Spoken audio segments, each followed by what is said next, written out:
the shared video?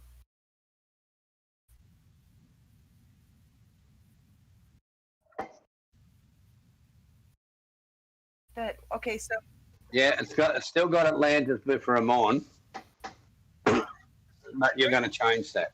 Yeah, but mine will probably stay there. No, mine will probably stay there unless I refresh it.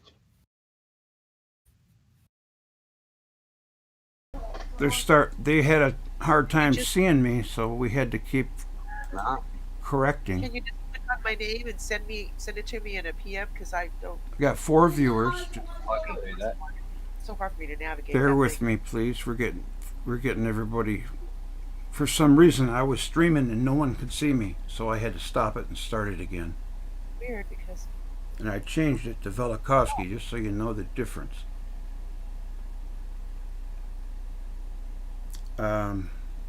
Says I have 5 viewers, so we got people watching. Oh, you should have it now. Okay. All right, I'm going to start it again. It was a good start too, but better late than never. All right, here we go. And freezing them right there where they were found. Oh, Why did the ancients yeah. worship stars or planets that the average person can't pick out of the sky today? And yet all of our ancient heritage that comes to us in terms of architecture, writing, and so on, they're actually obsessed we're trying to get it working. with the idea of worshiping these stars, these dreaded planets. All mankind through the years have worshipped stars that we can't even pick out of the sky today. Now why? Why were they so obsessed with them? Unless in some way these stars were threats to them, in some way impressed themselves upon ancient man. A book like Old Testament is read more than any other books through the centuries. It's translated to all languages. And you read there about sea and unchanging places, about mountain moving into the sea, mountain being overturned, mountain melting like wax. And you think that this is metaphors. And so it is the phenomenon that Freud stressed and stressed again, of the role of traumatic experience on the life of an individual. But he stressed also another point, namely, that the victim of this partial amnesia lives under the urge to repeat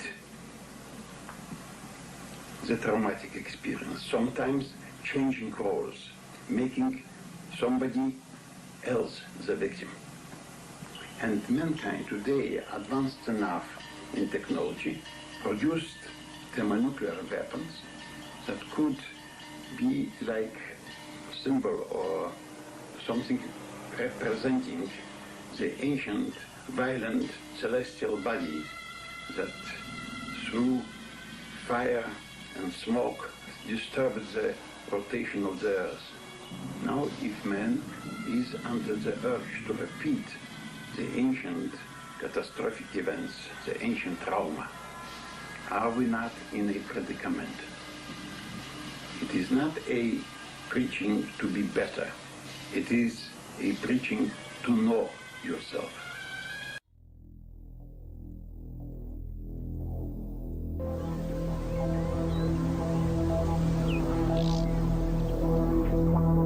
Dr. Velikovsky, what do you think is the effect of this collective amnesia in the future?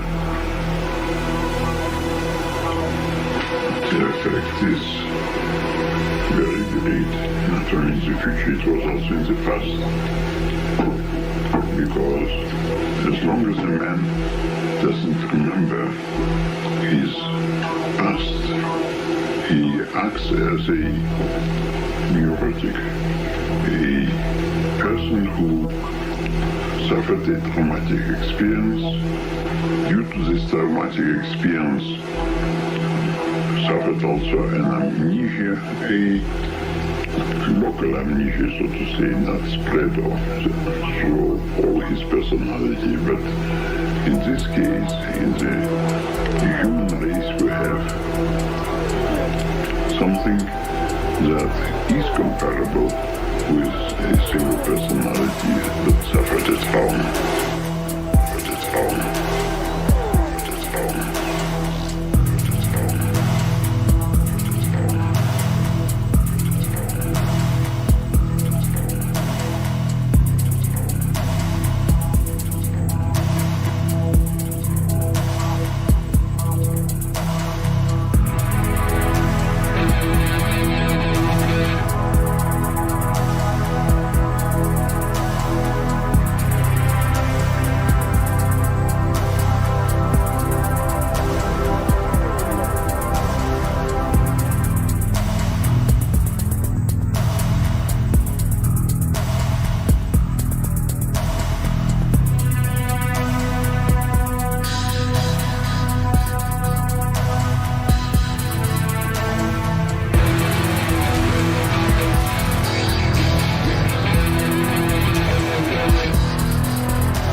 cosmic upheavals, just like Beaumont was implying there, the cosmic upheavals that happen in the heavens above us were often stylized in myths as the conflicts between Rama and Ravana, let's say, or Horus and Set, or Ahura Mazda and Ahriman, if you are from the Persian persuasion, or Arthur and Mordred, or St. George and his dragon, you see, and Christ and Satan. A lot of these mythological adversarial conflicts are actually illustrations, motifs, portrayals of something that happened cosmically. This has now been accepted. Allen and Dallaire, in their book Cataclysm, say that giant electromagnetic storms, lightning, earthquakes, volcanic eruptions, stupendous hurricanes, abruptly displaced bodies of water, celestial bombardment, rains of astonishing volume, and a mighty flood are all quick-acting violent events. There's that key term, quick-acting. Now, these are individuals who are now putting aside this idea of slow, gradual, gradations of change over vast areas of time. Now, these two characters who've written this book, Cataclysm, and who wrote the book When the Earth Nearly Died, who are these individuals? Well, D.S. Allen is Cambridge University science historian specializing in paleography. His colleague J.B. Dallaire is Oxford University geologist, anthropologist, and museum creator of geology at the University of Southampton. These characters come out with a book, When the Earth Nearly Died, and their other one, Cataclysm, in the 90s. And the science is in to prove that the uniformitarian theories are just not sustainable, and that Darwinian theories are not sustainable. But how come we have not heard universal debate about these works? These are the top specialists in their field. And yet we go to high school, we turn on the television, we read in the journals and the magazines and the newspapers the same old regurgitated Royal Academy, Royal Society information, as if nothing has ever changed. In those days, Noah saw the earth that it had sunk low, and its destruction was nigh. And he arose from thence and went to the end of the earth. Of course, I had questioned how did he manage to do that. Anyway, it says he went to the end of the earth and cried aloud to his grandfather Enoch. And Noah said bitterly 3 times, Hear me, hear me, hear me. And I, Enoch, said unto him, Tell me what it is that is falling upon the earth, that it is in such evil plight and shaken. Book of Enoch again. And the moon shall alter her order, and not appear in her own time. And many chief stars shall transgress their prescribed order, and these shall alter their orbits and tasks, and not appear as the seasons proper to them. And the whole order of the stars shall be concealed from the sinners, and evil shall be multiplied upon them, and punishment shall come upon them so as to destroy all. In Scandinavian mythology, they have a reference to it as well, although it's again figurative, it's mythological. They have the Midgard serpent, their great enemy, their great adversarial agency there, the Midgard serpent, blows so much poison that the whole sky and the sea are splattered with it. Here we have the essence of fable. Here we have the essence of allegory, that something stands in for something else. This is the way the ancients commemorated the histories that they knew. So for us to look back with contempt is outrageous. Allen and Dallaire, in Cataclysm, traditionally the destruction was almost always associated with water in one form or another. That's right, not so much ice, but with water cataclysm. This is where the myth of the great deluge came from. They go on to say, ancient Mesopotamian texts repeatedly allude to the original watery nature of Tiamat. From such fragments, we may conclude that Tiamat was essentially a watery planet, and that very large quantities of water were probably dispersed into space during Tiamat's destruction. Well, we can enlarge upon that by saying, yes, water, if the planet Tiamat for some mysterious reason gets destroyed and its waters, its ocean waters are blown out into space, well, outer space is a cryogenic chamber. So we can expect a great deal of it also to coalesce as ice and huge fragments of ice, not only as liquid water. And sure enough, if we turn to the myths again, we find that what scientists are only discovering now in the most modern of times, hey, the ancient legends, they were saying it all along. In the famous book of Taliesin, this is a Welsh bard, a Welsh writing, a Welsh scripture. Taliesin was the equivalent of Merlin. A lot of people have heard of Merlin. Well, they had a Welsh equivalent. He was called Taliesin. They had an Irish equivalent, as I said earlier on. There was an Irish bard upon which Merlin was entirely based. But Taliesin, the Welsh version, in the triads of Taliesin, in the poetry of Wales, it has this to say: I have been in the bark of Dylan. The bark means boat. I have been in the boat of Dylan, son of the wave, when the waters rose as lances, falling down from the skies into the exposed abyss. I mean, there you've got it all in one sentence. Now, in Revelation, we have this well-debated term, wormwood. Well, taken in context of what I'm presenting here, let's revisit this. Wormwood, the famous wormwood, the bitter waters. Okay, it says in Revelation 8, and the third angel sounded, and there fell a great star from heaven, burning as if it were a lamp. And the name of that star is called wormwood, and many men died of the water because they were made bitter. Bitter waters falling onto the earth. In Cataclysm, we have a passage from the mythologies of the Navajo Indians of North America. Long ago, they say, the Navajo ancestors were surprised one day to see animals of every type running from east to west. 4 days later, they saw a bright light in the east, and those sent to investigate it returned with the news that it was a vast flood of water proceeding in their direction. Next morning, this flood had drawn quite close, and filling the entire horizon, except the west, advanced like a chain of high mountains.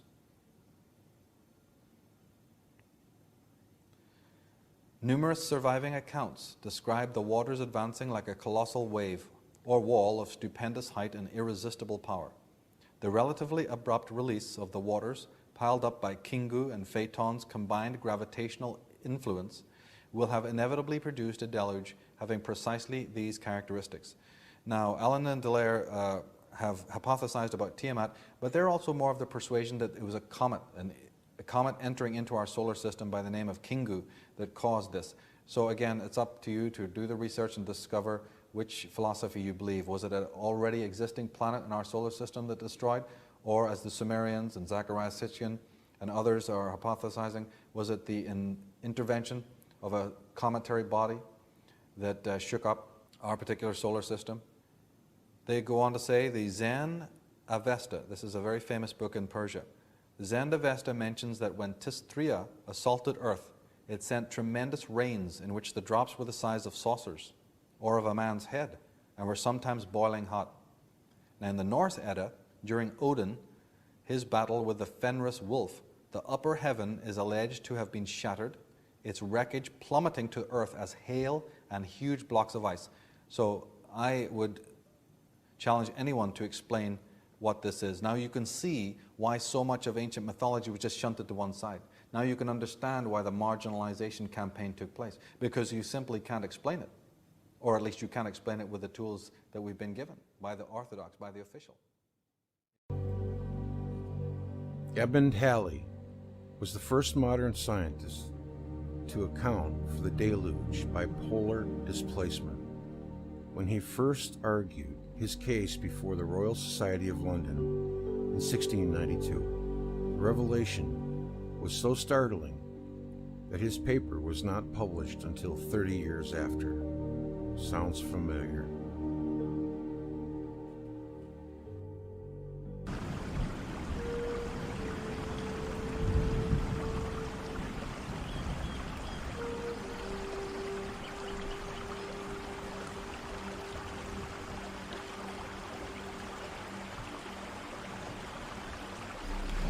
This is the very end of Cosmology 101 for Layman 4, Purple Dawn, Saturn Cosmology. I just wanted to hear Amnesia and play Velikovsky and Michael Tessarion. Always good. Always good. Okay, so we're going to be moving on from here. I was thinking about putting on the talk with Ramon, seeing as how we're on Ramon, that we did on Inky and Enlil. It was a pretty good talk. it lasts about 2 hours. So I kind of want to watch it again. That's probably what we're going to do. I'm going to come out and see how many we have here. If anybody has anything better in mind, then just let me know. You guys can talk now. Sorry, man. I know it says you're muted, but you're not. You're not muted. No, that's all right. Yeah. Dad's got a house full. That make a lot of noise. Ah, okay. I had to do it at that one time because the song was playing. I didn't, you guys didn't know.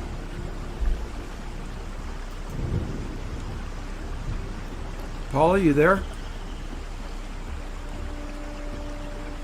Say hello. Yeah, I'm here. I'm here. Okay, that's cool. All right, we're gonna come out and see the chatters here for a second. All right, hold on a second. Let this end first. I think it's over.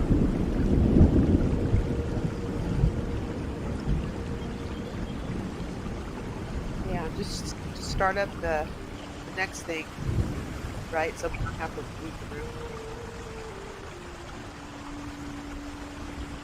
Yeah. In India, there is an ancient belief still held by some in a subterranean race of serpent people who dwell in the cities Patala and Bhogovati. According to the legend, they wage war on the kingdom of I'm not hearing Agartha. Velikovsky. The Nagas, according to the deep dwellers, are described as a very advanced race or species with a highly developed technology. They also harbor a disdain for human beings, who they are said to abduct, torture, interbreed, and even to eat. And one might want to notice the prevalence of hollow earth motifs in movies, not just of Hollywood, but of movies in general. We have a great deal of movies in this world that feature hollow earth, some of them very famous, and people watch them all the time and never think of it. And yet they're seeing constant reference to this, not just in science fiction movies, but in many others.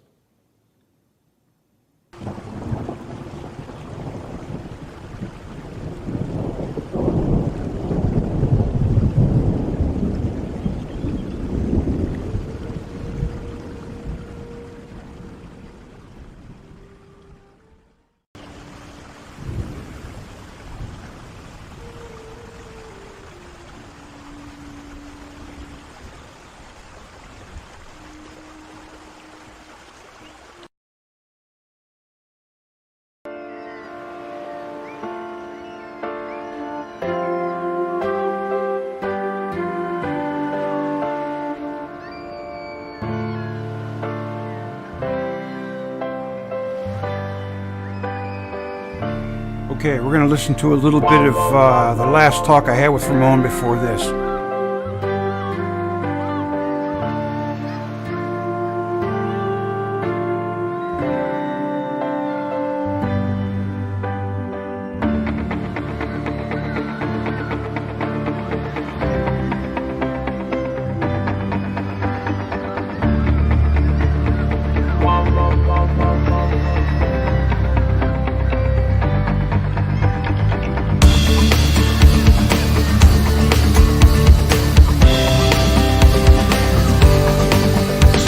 Hesiod tells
Saturn's golden age, the age that man later called the age of Kronos, is remembered with nostalgia as an age of bliss. References to the age of Kronos in ancient lore are very numerous.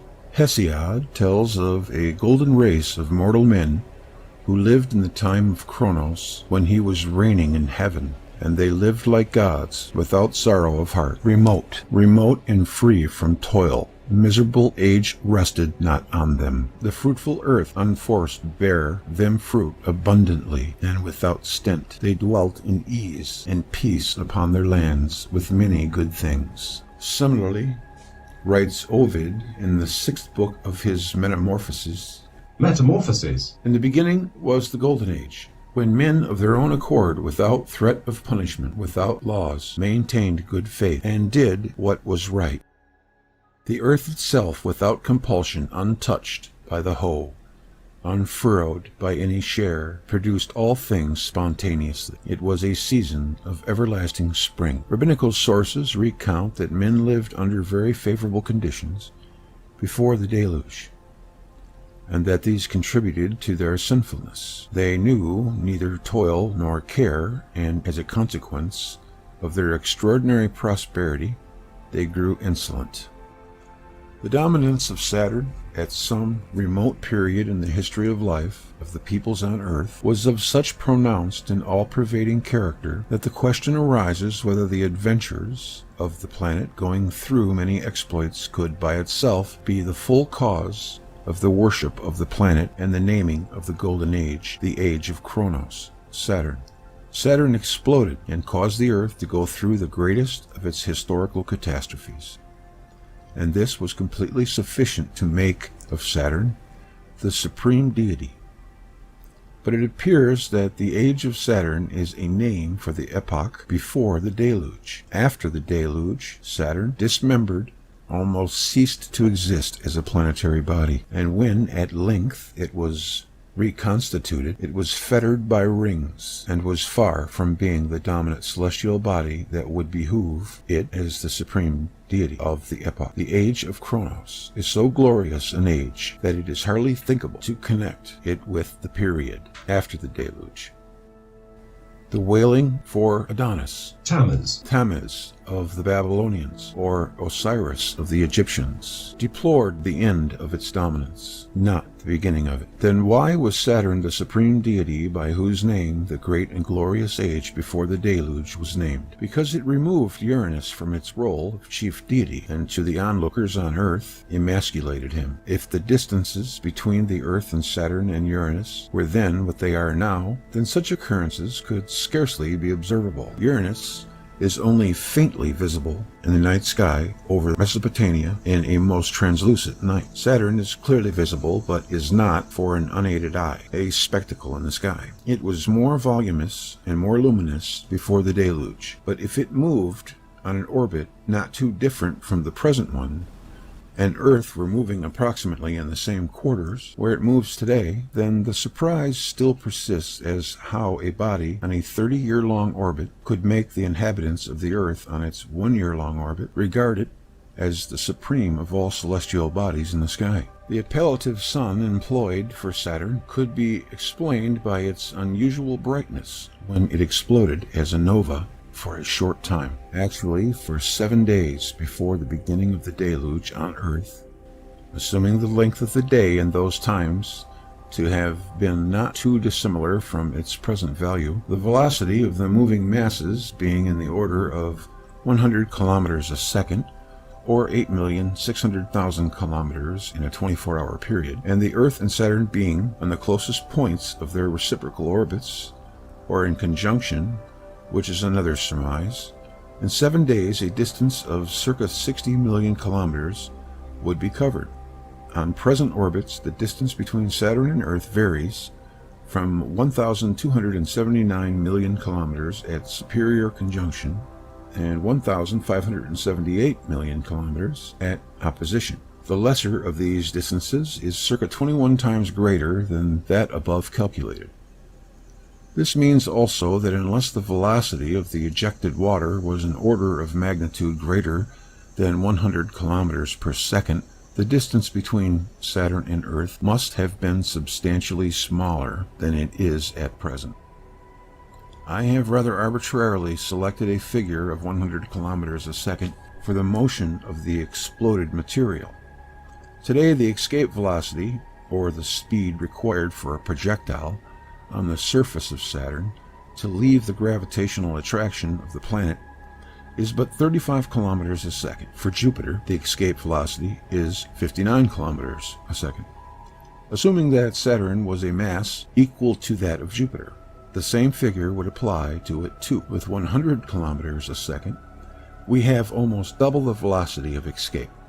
The arbitrariness of the assumption of such velocity for our calculations is obvious, but if the set of figures is not too far from what they actually were, the conclusion would be that of Earth from Saturn was but a 20th part of what it is now.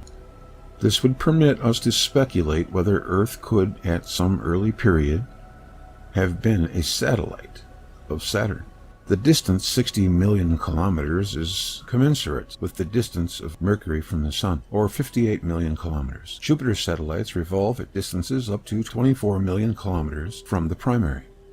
Theoretically, Saturn could have satellites as large as the Earth. The Moon is only 1/40th of the Earth in volume, whereas Saturn is 760 times larger than our planet. If such was ever the case, the age of Saturn, and the very unusual conditions under which mankind lived in it, and Saturn's worship prior to the deluge, would gain in meaning. The appellative sun used for Saturn would be understood as resulting not only from the great light it emitted for a short period when a nova, but also from its long-standing role of a primary for the revolving Earth. If there is truth in the surmise, and nothing more it is than a surmise, that the Earth was once a satellite of Saturn, the latter must have revolved closer to the Sun in order that the Earth should receive heat from it. Saturn exudes little heat, and if the age of Kronos was a golden age, then it is also proper to assume that the conditions on the satellite Earth were not unfavorable for life. The geological record documents extreme climates for the past of the Earth. Times when corals grew in the Arctic, and times when the Earth, partly even on the equator, was fettered by ice.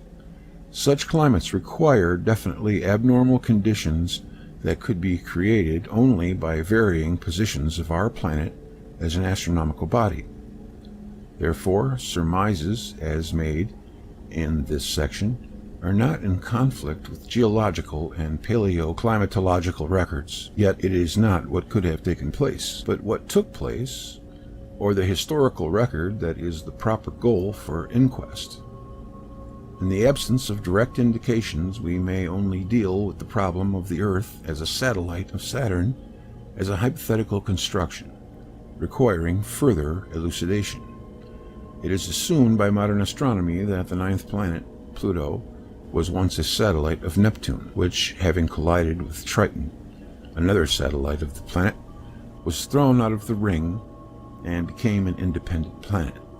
The satellite Triton, however, as a consequence of the collision, reversed the direction of its revolution and became a retrograde satellite. Another instance of a postulated conversion of a planetary satellite into an independent planet is discussed by Van Flandern and Harrington in their paper A Dynamical Investigation of the Conjecture that Mercury is an Escaped Satellite of Venus. Thus, the principle of a conversion of a satellite into a planet in its own right is not a phenomenon that is discussed here for the first time. The golden age of Saturn, or Kronos, came to its end when the supreme god of that period, the planet Saturn, was broken up. The age of Kronos was not the earliest age of which man retained some, however, dim memories, but farther into the past, the dimness amounts almost to darkness.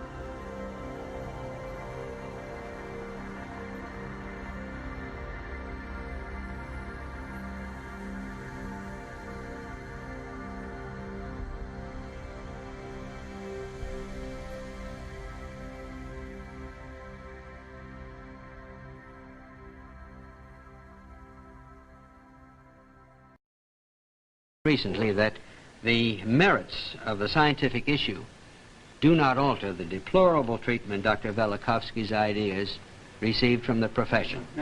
The prejudging scorn and closing of ranks against the heretic showed typical guild animus.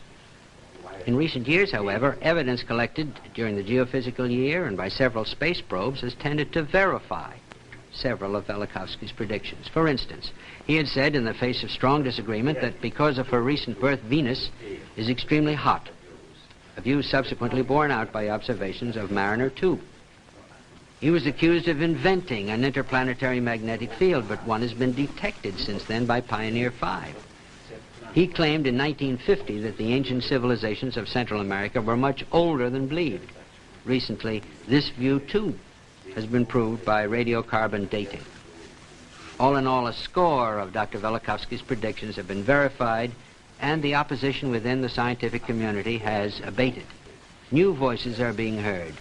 For instance, that of Lloyd Motz, professor of astronomy at Columbia University, who, while he still disagrees with Velikovsky, says his predictions should be recognized and his writings should be carefully studied and analyzed because they are the product of an extraordinary and brilliant mind and are based on some of the most concentrated and penetrating scholarship and research of our period. Here with us today on Camera 3 to discuss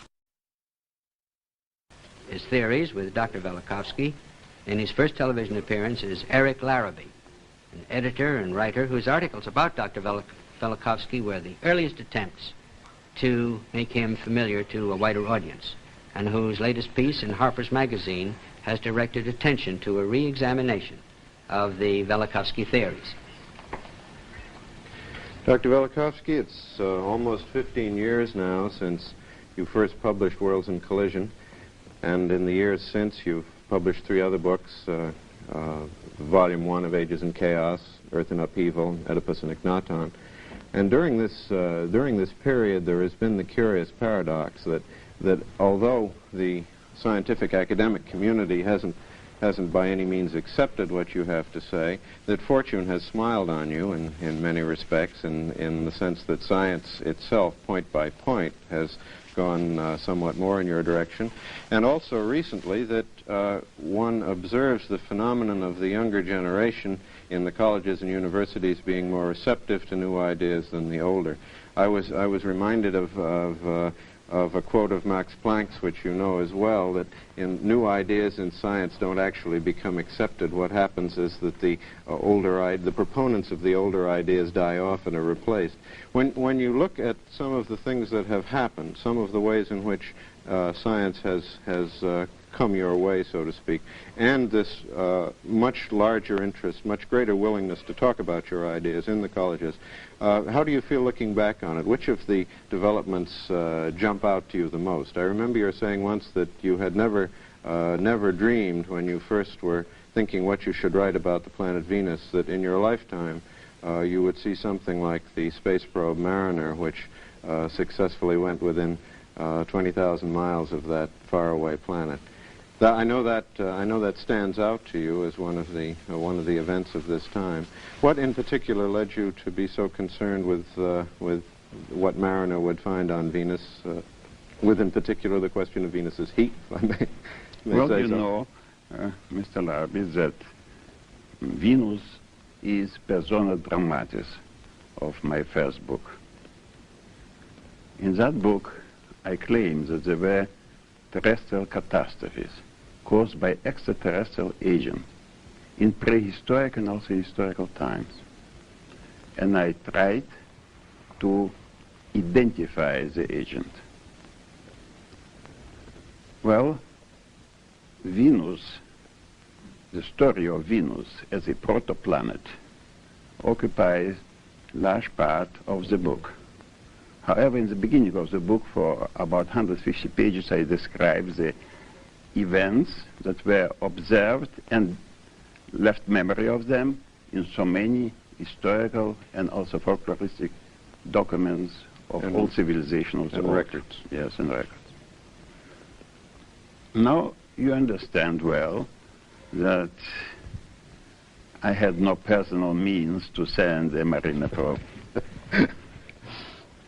And so my hope and my prayer was that I should still have the chance in my lifetime, not only myself, but my opponents, I wish them long life, that they should be also witnesses of that probe, which now 2 years ago, I believe it was August of 1962, was launched, and by December 14, I think it was 14, passed by the date point. Well, if I may be a devil's advocate just momentarily, I know what many of your critics have said is that a prediction like this is a matter of chance, and that they imply that you are pulling things out of the air. Well, obviously, you could have said a great many other things about Venus. You could have said Venus has 2 moons, or is made out of cottage cheese, or something other than saying that it is hot. What led you in particular to say, quite contrary to the belief of the time, that Venus was a hot planet? Well, first I will say what I said. At the end of my book, in the very last 2 sections, before the section, the end, I put 2 claims. So the position which I selected for them in my book by itself proves the importance I gave to them. These were, first, Venus must be very hot. Must be hot. Must be very hot. Is very hot. I called the chapter Thermal Balance of Venus. And I said, Venus gives off heat. Not as usually supposed to be a planet, gets so much heat from the sun and reflects so much heat in the space. It gives its own heat. Of course, if it is a body like other bodies in the solar system of 6 billion years or longer, older, of course, then you wouldn't expect that it would give still give off heat. Now I said also that it was observed by contemporaries of those events and after as an incandescent body. At the same time, still in 1959, it was calculated and accepted that the surface temperature of Venus is 17 degrees Celsius, only about 3 degrees above the temperature of the Earth. It's very similar to ours. To Earth. Now, even so-called ashen light, which is shimmering off some light from the shadowed side of Venus, Venus between the Earth and the Sun has, like moon, a shadowed side, was explained by a cover of ice. Well, of course, you understand that there could be no ice as a temperature in which lead is molten. Yes. Before Mariner, already in 1961, it was found that by radio signals arriving from Venus that it is very hot, actually 600 Fahrenheit. And your reason for believing this was that your theory required that it be a new planet, a young planet in geological astronomical time. Yes, it was the cause of the natal heat, but also the result of the short but very stormy history of this body. Which is what you described in your book. Which I described, actually not theorized as much as tried to reconstruct from ancient sources from so many civilizations. Well, the reason that the objection that the scientific community has lavished on you, I assume, is that it is quite basic to a number of different sciences, that the life of the solar system has been uneventful, regular, in the terms in which we exactly as we see it now, for many, many hundreds of thousands of years. Well, until very recently, this was the accepted view that the solar system is almost in a static state for, well, it was When I started my book, it was said 2 billion. By now, it is already 9 billion years. But recently, you know, it has become, it all changed. So many things were discovered, and one of them is the heat of Venus. And let me also say that 600 degree of 1959 was one of the reasons to send the Mariner probe to find that it is not so. I remember in December of that were year 62, when the Mariner probe was still on, just past the date point, but there was not yet the final report. I heard a man, scientist from Jet Propulsion Lab, who, speaking before the AAA convention in Philadelphia, made rather expressed his hope that it will be found the temperature much lower. What was found, it was still higher, not 600 but 800 degrees. Well, there was another finding of Mariner, which has just in this past week been still further confirmed, which is the question of Venus's motion. The recent confirmation of the retrograde motion is even more puzzling, is it not, and even more embarrassing to the. It found first. Oh, you were more comfortable. Yes. I see it's not embarrassing to your point of view. No, not at all. You were more comfortable with it. Not at all. I would say that the Mariner probe surpassed all my wildest dreams. It found first, I would say, confirmed the find made before that by Pioneer 5, that the space, interplanetary space, is magnetic. Well, I was a target of much ridicule exactly because of this, that I invented forces that do not exist in the solar system, because I needed them to explain all these unusual events that took place in the sky, events that the Greek called theomachy, the battle of the gods. I remember you saying one time that one description of your work might be to replace René Descartes back in the position he deserves in 17th century science. I believe you meant by this his theory of the tourbillon, the vortices, as opposed to a Newtonian universe. Yes, at least to put him back into position of a rightful contender of Newtonian theory, because very recently, actually a year before my book was published, in a book of philosopher Butterfield, I saw the sentence, in that great debate or contest, Descartes was the loser, because these worlds, these vortices that he described, these particles of matter or of ether that fill the universe, they are not there. Nobody found them, nobody discovered them. So it was an empty universe in which the celestial bodies in complete peace and eventfully traveled for eons. And the universe we see now is not that kind of place. Not at all. But then again, Mariner found not only this, it found, of course, this heat. And there is no explanation for this heat. It would be after it was already found, there would be some explanation for it.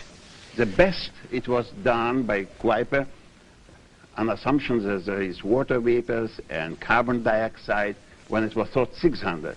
The best he could do with on this optimal condition for greenhouse effect would be 170 Fahrenheit. But now for 800 degrees, there is no explanation at all. Actually, I have to ask you whether you know any astronomer who has offered any theory that was acceptable to the next astronomer.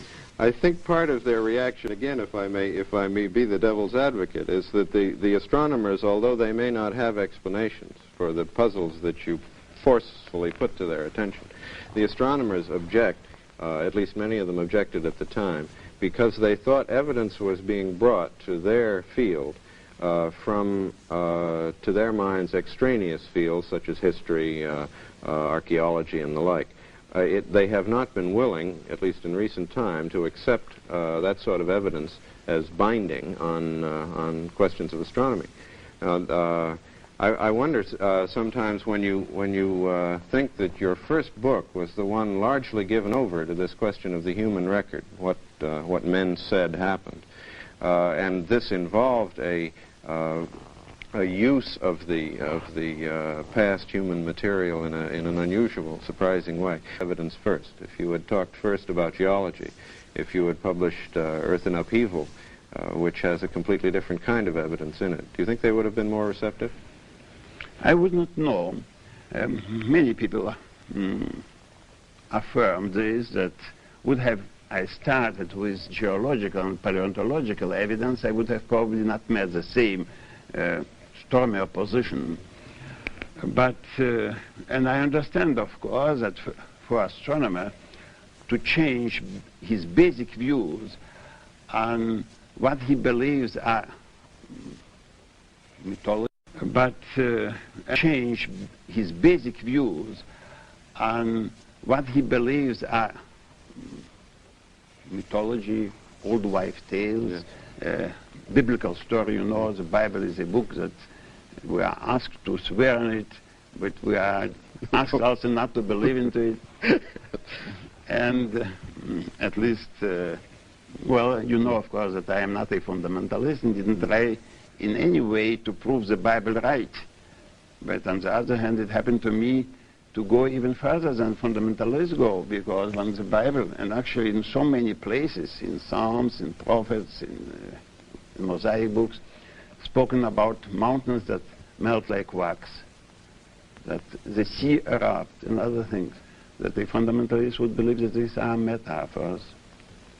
But I found that the same sentence, the same description are plentifully available in Mexican, in Chinese, in Hindu, in all the and I didn't give any preference to the Bible. Exactly. Again, I think this may have been one of the elements that confused the argument these 14, 15 years ago. The fact that it sounded like a fundamentalist argument, the fact that they didn't notice that you were drawing also on evidence from peoples all over the earth, from the ancient legends and records of all peoples, and the fact also that you could not have been not noticed by those who read the book. Well, I sometimes wonder, and I'm not.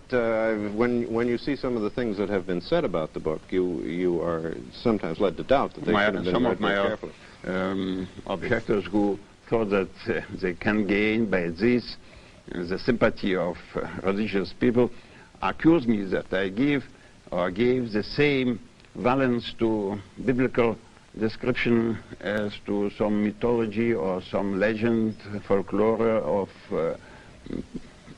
primitive peoples or peoples in pagan religions. Well, there is another point involved here, which is that when the argument over catastrophism went on in the 19th century, there were still many people who took a catastrophist or semi-catastrophist kind of view, who did so, who have always put it in the other context. Well, don't forget also that by now it's 100 years since Darwin achieved his victory over the book of Genesis.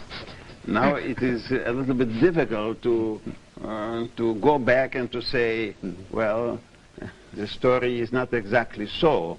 We have the phenomena from all places, from the bottom of the sea with ash and with nickel, which is of meteoric origin, and the ash that covers all the bottom of the ocean. And you know, geologists today claim, like Professor Ewing of Columbia University, that it was an encounter with a terrific comet that spread this ash all over the world, and now it's found evenly spread on the bottom of the oceans. And you have now the accepted view, which was not accepted only 10 or 5 years ago, that the terrestrial axis moved, and that paleomagnetism proves us that terrestrial axis, that magnetic axis, and possibly like Hancock and other of Manchester, claim that the Earth turned over, We know now from observation of Professor Danjon, director of Paris Observatory, that flares on the sun may influence the speed of rotation of the Earth, and there were sudden changes. Only very recently we read even that Jupiter was subjected to strong changes, and this also confirmed one of the latest of my point you had made. Yes. Isn't it strikingly true that the scientists who are willing to talk about these disturbances, about a change in the terrestrial axis, a change in the magnetic field of the Earth, that they are willing to talk about them provided they are put very far back in history? They are willing to talk about distortion of the Earth's crust, provided well, this is a far psychological back. problem. You see, we generally don't like to know that we are traveling on a accident-prone planet. You of course understand that I am not a prophet of doom, just the other way around. I believe that we are now, if the man himself would not be the cause of his destruction, we are now in a settled solar system for eons to come. But in the past, there were, in human memory, these very events that by reconstruction of which I could put all those claims, what you call predictions, that now, like Professor Barton, Professor Morse, and others writing to Science and others claim for me these predictions, an unusual prediction, because it was not things that could be accepted, could be put into accepted scheme. Venus is hot. When it's calculated, only 17, and it's 100 degrees hot. What? Venus is covered by hydrocarbons. You know, 4 years before the publication of my book, I approached the director of Harvard College Observatory asking that spectral analysis should be performed on Venus. And he directed me to Professor Adams, director of Mount Wilson Observatory in California, in Palomar, and to Professor Wilt, still alive, at Yale. Mm-hmm. And I placed before them, put before them, this my request, explain that this is a crucial test.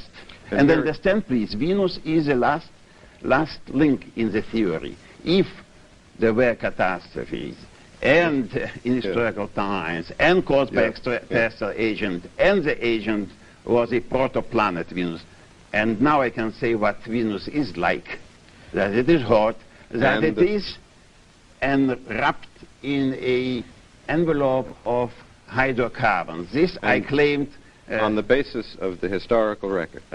Yes. And I asked this to be performed, and I got the answers. This was summer 46, 4 years before the publication of the book. There are no hydrocarbons on Venus, in writing.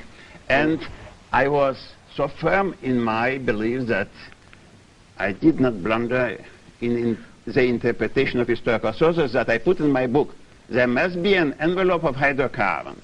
And then when in February 63, 2 months after the Mariner passing point, yes, then the report was given out, and it was hydrocarbons, dust and gases, exactly as I claimed it.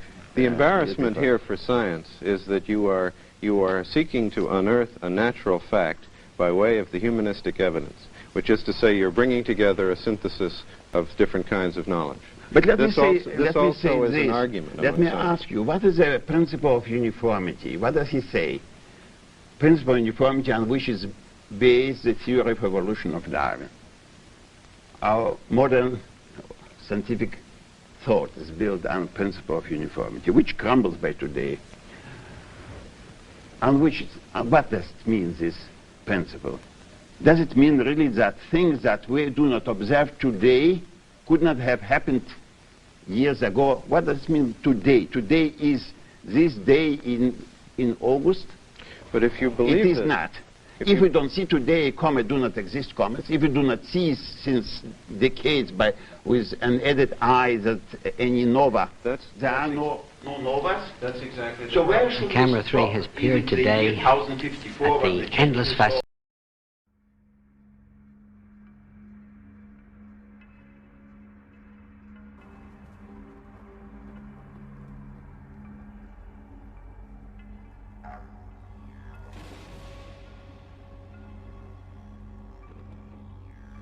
Between 20,000 and 40,000 years ago, humans in Europe entered into a dark and foreboding gloom, lit their animal fat-fueled lamps, and proceeded to produce artistic masterpieces that, when rediscovered millennia later, led Pablo Picasso to declare modern art had invented nothing.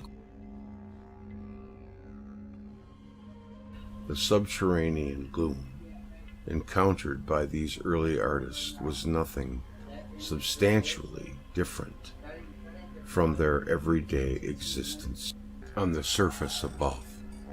Outside these caves, in the open air of a world existing under chaotic void-like sky, mankind's early ancestors are reported in myth to have lived in a perpetual twilight, devoid of our current sun.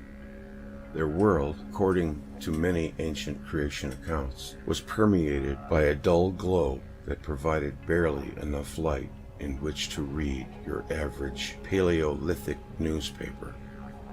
Eduardo Cardona, in a chapter in his book Godstar, titled The Age of Darkness, points to comments made by P. Wheeler on the Japanese creation myth that indicate the universal nature of the Kronos-Saturn myth as the main construct in this primordial age of darkness.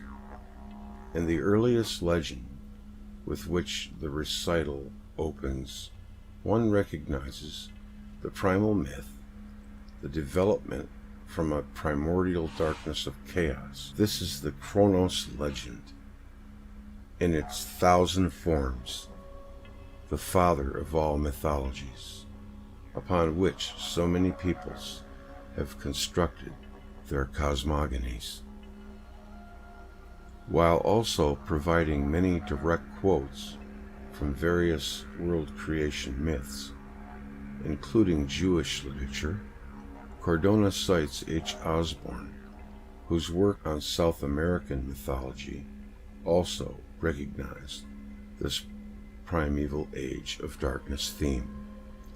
Some mythological cycles feature a primitive age of darkness before the existence of the sun, when human beings lived in a state of anarchy without the techniques of civilized life, an age before the existence of the sun. As noted by Cardona, which descriptions may leave the reader with the mistaken impression that without the sun there was no light at all. Yet this is not quite the case in mythology, and the same creation myths point to the existence of at least a modest amount of light before the coming of the sun, albeit from a different source to our sun. That source was Saturn, the ancient creator god, in his myriad of forms throughout world mythology, and conclusively identified with the planet Saturn. This celestial Saturn was the very same small and weak raven character in the Eskimo creation myth.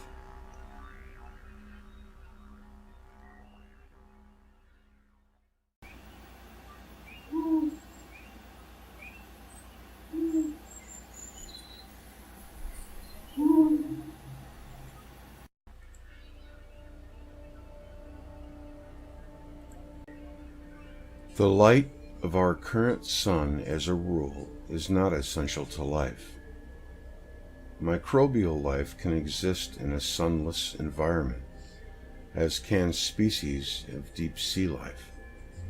While photosynthesis in vegetation works best in the darker red light spectrum, rather than the harsh and bright ultraviolet light of the sun, so it is not inconceivable that life on Earth, as we know it, could have existed and even flourished in a predominantly nocturnal world, provided there was some form of radiated red spectrum light or energy. Most species of animal, including those now long extinct, exhibit high degrees of nocturnal adaptation.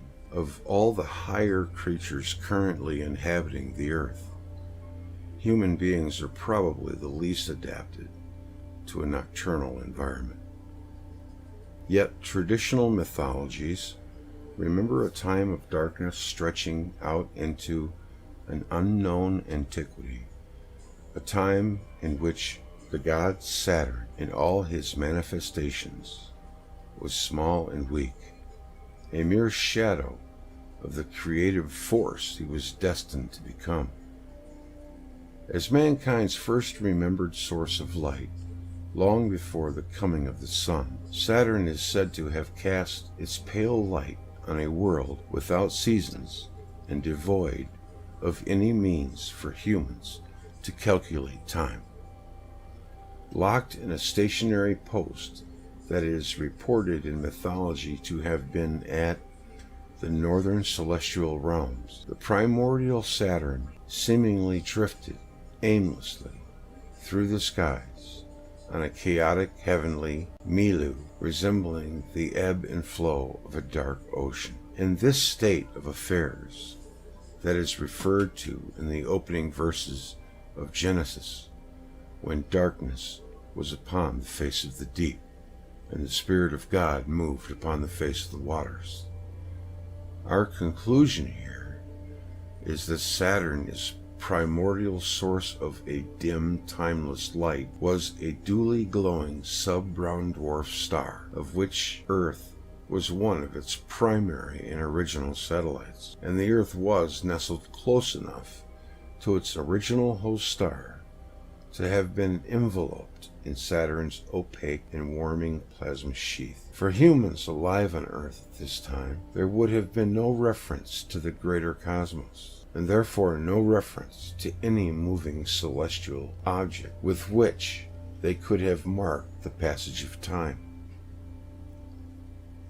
This was a timeless age in which the dim blue-red light spectrum emanating from Saturn would have cast a dark purple-hued glow over the Earth's surface.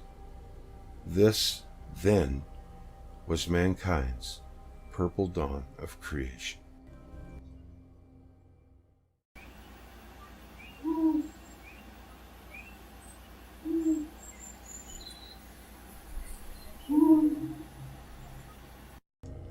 Electric universe physicist Wallace Thornhill has suggested the planets orbiting closely to brown dwarf stars would be the best place to go looking for life as we know it outside the solar system. This is a possibility under the EU model because all types of stars, including brown dwarfs, are explained as an electric discharge phenomenon taking place where vast cosmic and electrically live Birkeland currents entwine and pinch down into what is called a Z-pinch, also known as a Bennett pinch. Discovered over 100 years ago, Birkeland currents, or the filamentary gas strings of twisting plasma ropes seen in space, are viewed in the EU model as the galaxy's power lines, feeding electrical power to all of the stars we see in the shining night sky.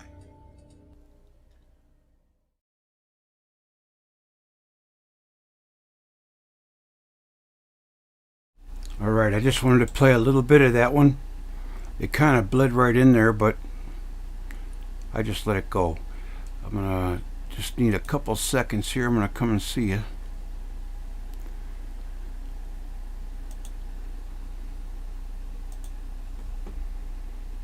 All right, let's see. Where are we here? All right. Is this the current one? Let's see. I'm gonna say hi. Is anybody in chat?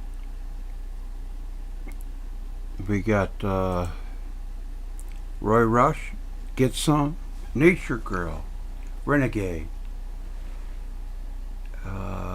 Rob Angel, Todd Hamill, Earth Tribe. Hey, Gardens of the Gods, I haven't seen you in a while. Hello there, how are you? Brandy's cooking. Grouch, are you there? Inky and Enlil. Okay, I can do that right now. I just wanted to play those. Hi, Jenny. The Sirius system. Yeah, right. Are you serious? I always wondered why we say that. Thank you, Rob. Gerald. Proposed by a lot of physicists to be our binary might have a third brown or red dwarf star, if so emitting red light. Would photosynthesize planets around it, purple god skin. Yep, absolutely, indeed. Well, thank you. It's Christian P. Norris. I like that. Well, thank you. Verda Aburso's Schumann Resonance Harmonics. Thank you. I am humbled. I don't know what to do with compliments. I just say thank. That's all I can do, right? But I do appreciate it. It's nice. Okay, we're going to head on. We're going to listen to some Inky and Enlil from our friend Ramon. I thought that he did really well in the Atlantis. Did you guys happen to like that? Thank you, Verte Urbusto's Schumann Resonance Harmonics. If you guys want, if you can think of any questions to ask Ramon, we're going to probably do a follow-up, and we're going to probably do it live. So, it'd be cool to have a question and answer session with him. If so, just put them in the comments, or hopefully after I talk to him, I'll know when we're going to do it, and then I can put it in the community. All right, we'll get right to that now. I'll be back. Thank you for hanging out.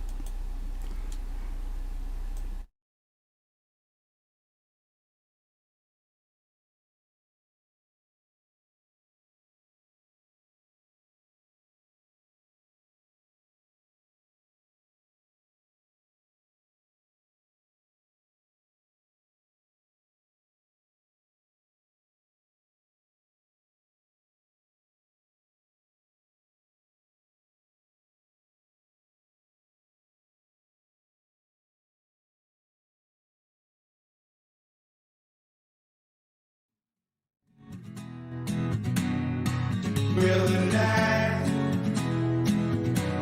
is closing in. Shadows begin to fall. I'm thinking again. The more I learn, the less I know. White is black, black is snow. Yeah, I feel like a fool. Everyone will accuse you what they do. Try to break it real. Shotgun society, playing with the sword of family. Shotgun society, yeah.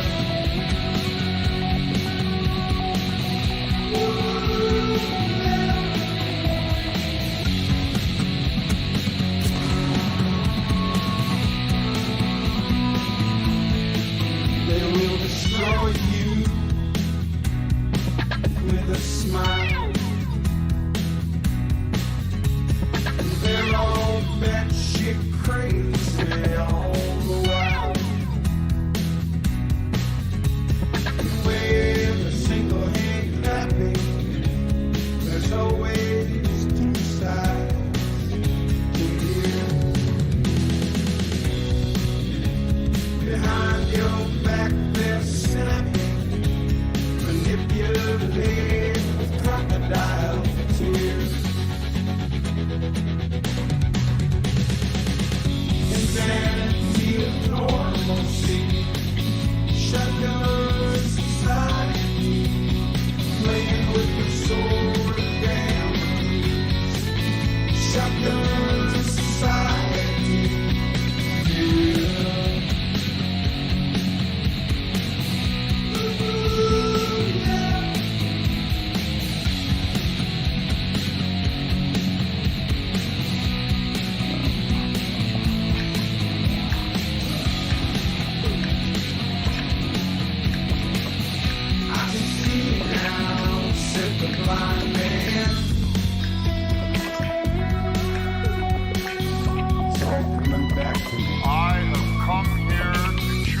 Buck up and kick ass. And I'm all out of bubbles.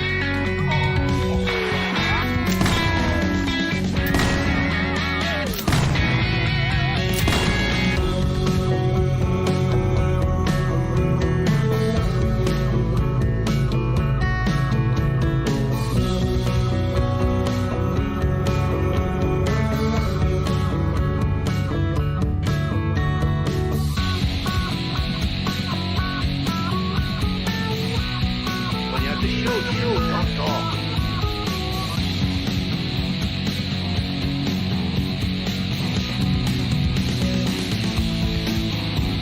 Insanity of normalcy. The world has no morality. You can lead a horse to water, but you can't make him drink. Oh no. Or make him think.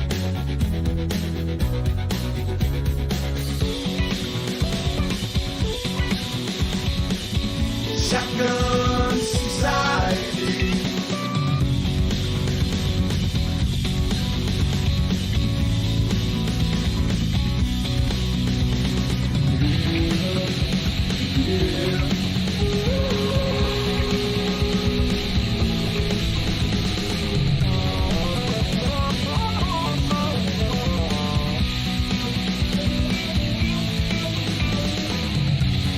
Might not be where it's at.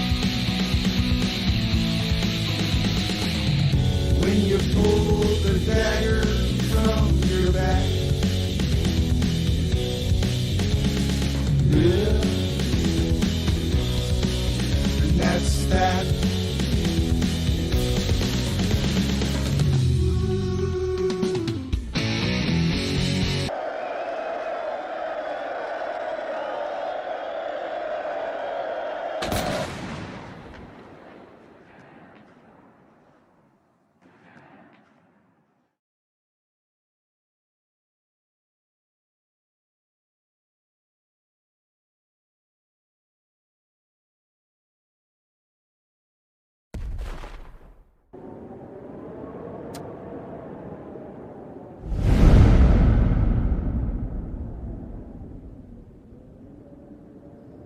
Hey, son.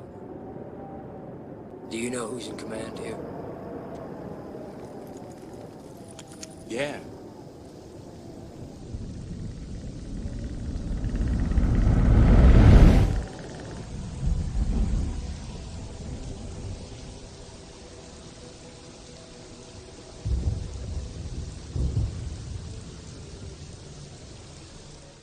How you doing, Mo? I'm doing pretty well. How are you? I'm doing very well. It's good to talk to you. We always Yeah, have good, interesting conversation. Well, thank you. And as soon as I came across this text, I knew it was for your channel. I just knew that this was the place I would like to come on. Yeah. I'm pretty excited about it. When I first wrote my first EPMC paper on the aliens, Yeah.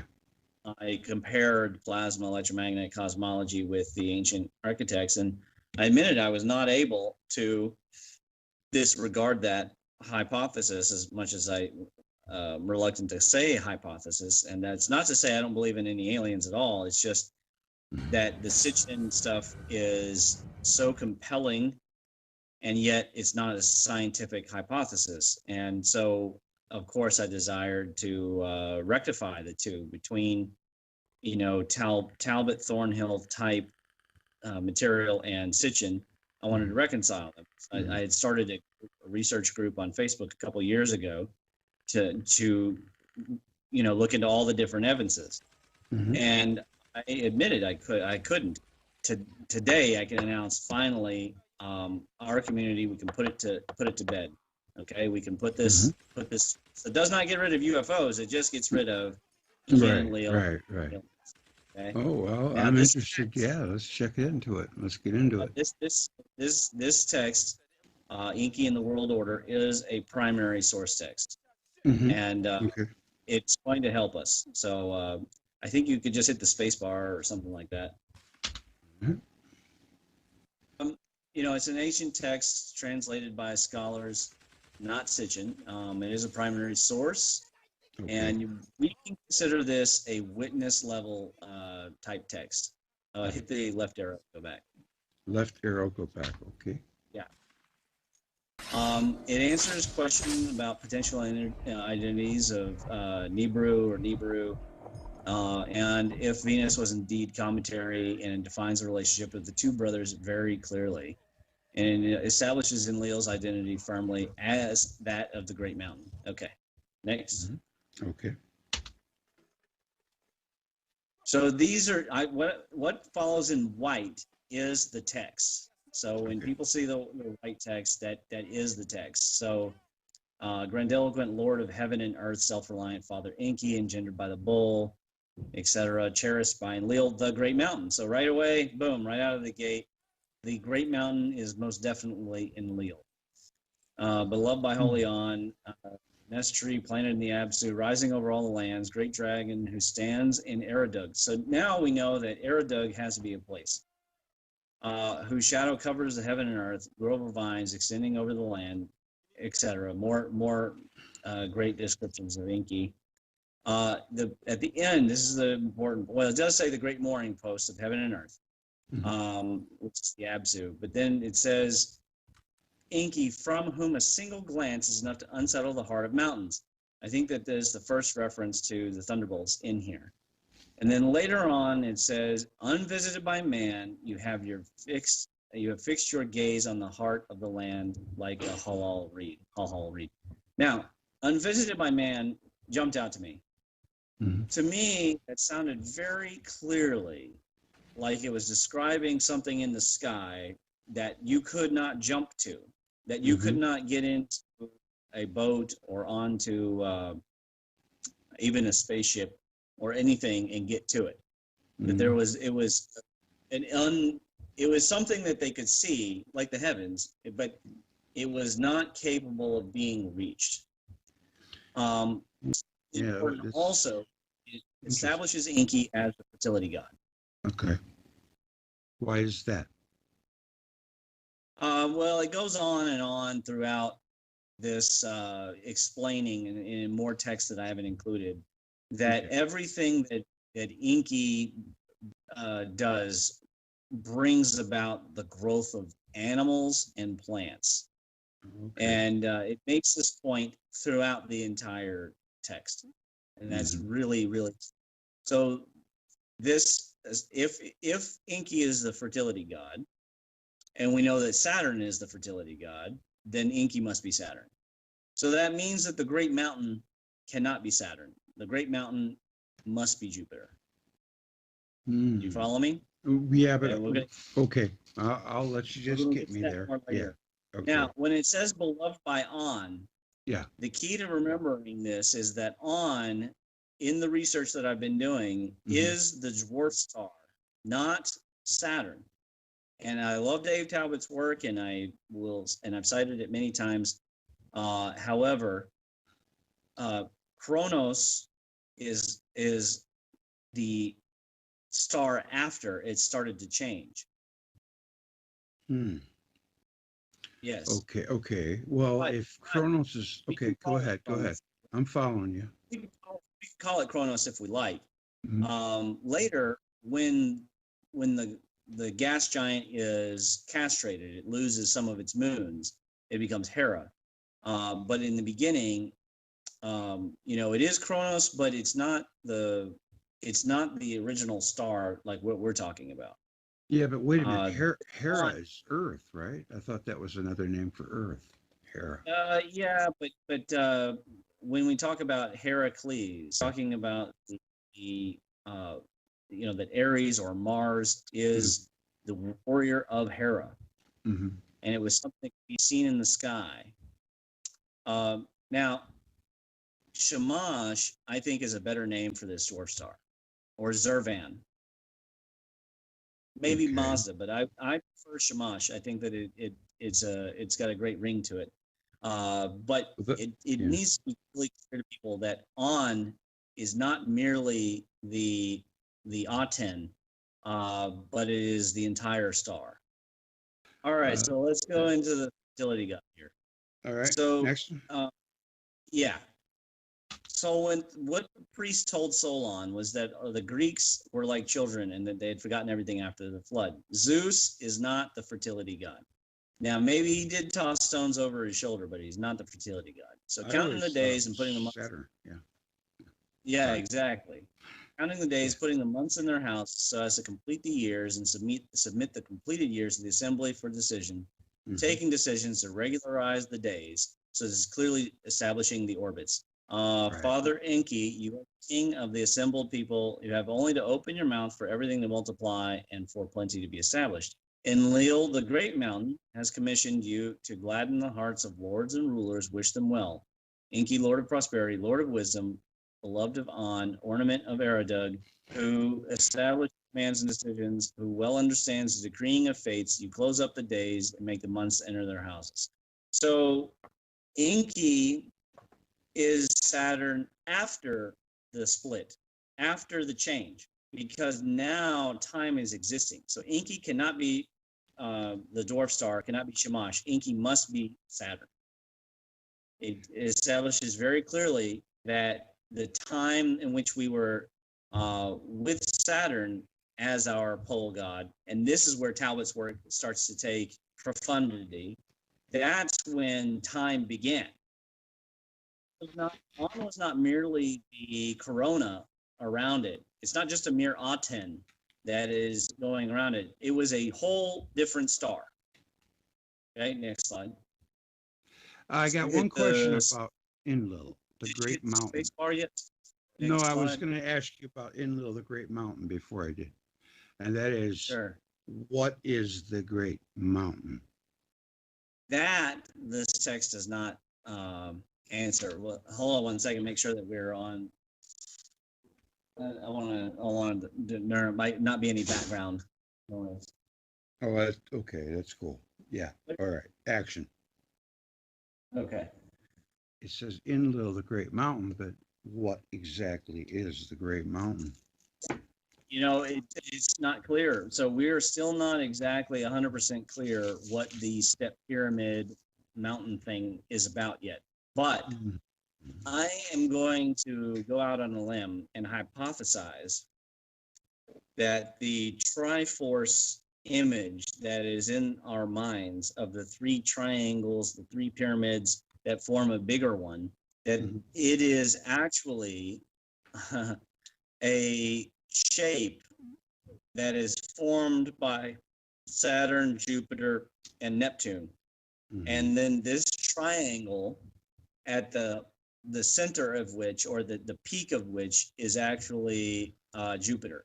So as much as the discourses of an alien sky blew our mind, because seeing this giant gas giant above us, now imagine looking up and seeing all three, and you're closest, of course, to the god that that we see, but the one where the massive plasma is going off and towering up to is Jupiter, not Saturn. But Saturn is, it says, the king of the assembled people. Yes. So this is fascinating, because it throws on its head a lot of the things that we've made an assumption about in the electric universe community. Such as? Well, we assumed that the step ladder to heaven, the step pyramid, was a purely Venus-related incident, because a lot of the step pyramids seem to date from that period. But if you recall, the oldest pyramids in the world, the biggest ones, are not step pyramids. They're all typified by, like, the Great Pyramid, like the ones in Bosnia and the Gunung Padang. These hills are shaped to reflect a real, like, mountain shape. And there was something reaching up towards Jupiter, but where it's reaching up from is not clear yet. It could be coming from some unseen field. Maybe it's a current sheet or some kind of plasma activity. It's not exactly clear. Yeah. Have you ever seen the Pyramid Nebula? Actually, I believe it's called the Red Square Nebula. It's about 5,500 light years from Earth, and it's got the familiar hourglass shape to be a double layer. Pretty much the same thing supernova 1987A has. We're just looking at it from a different point of view, probably a side view instead of right down the barrel. It looks just like a step pyramid. I would like to see that, actually. Oh, I have it, of course. It would take me a while to find it, but I can. Yeah, I'll show it to you. I'll send it to you. All right, so here's where we get to the interesting part. Inky cannot be a biological being. This paragraph makes it clear. Inky, king of the Absu. So now we know the Absu is a region of the sky, not a place in Turkey or Iran. Okay? Justly praises himself in his majesty. My father, king of heaven and earth, made me famous in heaven and earth. My elder brother, king of all the lands, gathered up all the divine powers and placed them in my hand. I brought the arts and crafts from the Ikur, the house of Enlil, to my Absu in Eridu. So Eridu must also be a region of the sky. I am the good seaman begotten by a wild bull. I am the firstborn of On. So you cannot be, this is a biological fact, you cannot be the firstborn and the younger brother. Right. Yeah. No, you can't. Right there. That's the end of that. Just, I'm sorry. You know, how does it make it the end? Just so in case someone isn't getting it. Okay. Well, I don't know how to explain it better to people, but if you're the firstborn, then you would not have an elder brother. Right. My mama is my sister. Yeah. No, he says I'm the firstborn, not the firstborn son. I am the firstborn of On. Yeah. Meaning, Right. star split. I get it. Jupiter ejected, Enlil ejected, but it was the greater part. So instead of saying my elder brother, the better translation is probably my senior brother or my superior brother. Wait a minute. Superior brother, king of all the lands. You said he ejected. Did he crash? Did he eject? No. Oh. No. And come down in a pod? Oh. if it crashed, not yeah. Okay, we'd all be Jupiter on the core of Jupiter, just flat.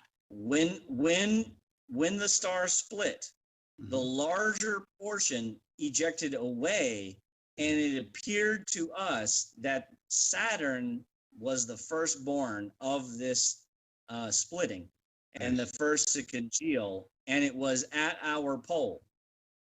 It says, I am a great storm rising over the great earth. I am the great lord of the land, principal among all the rulers, father of the foreign lands, big brother of the gods.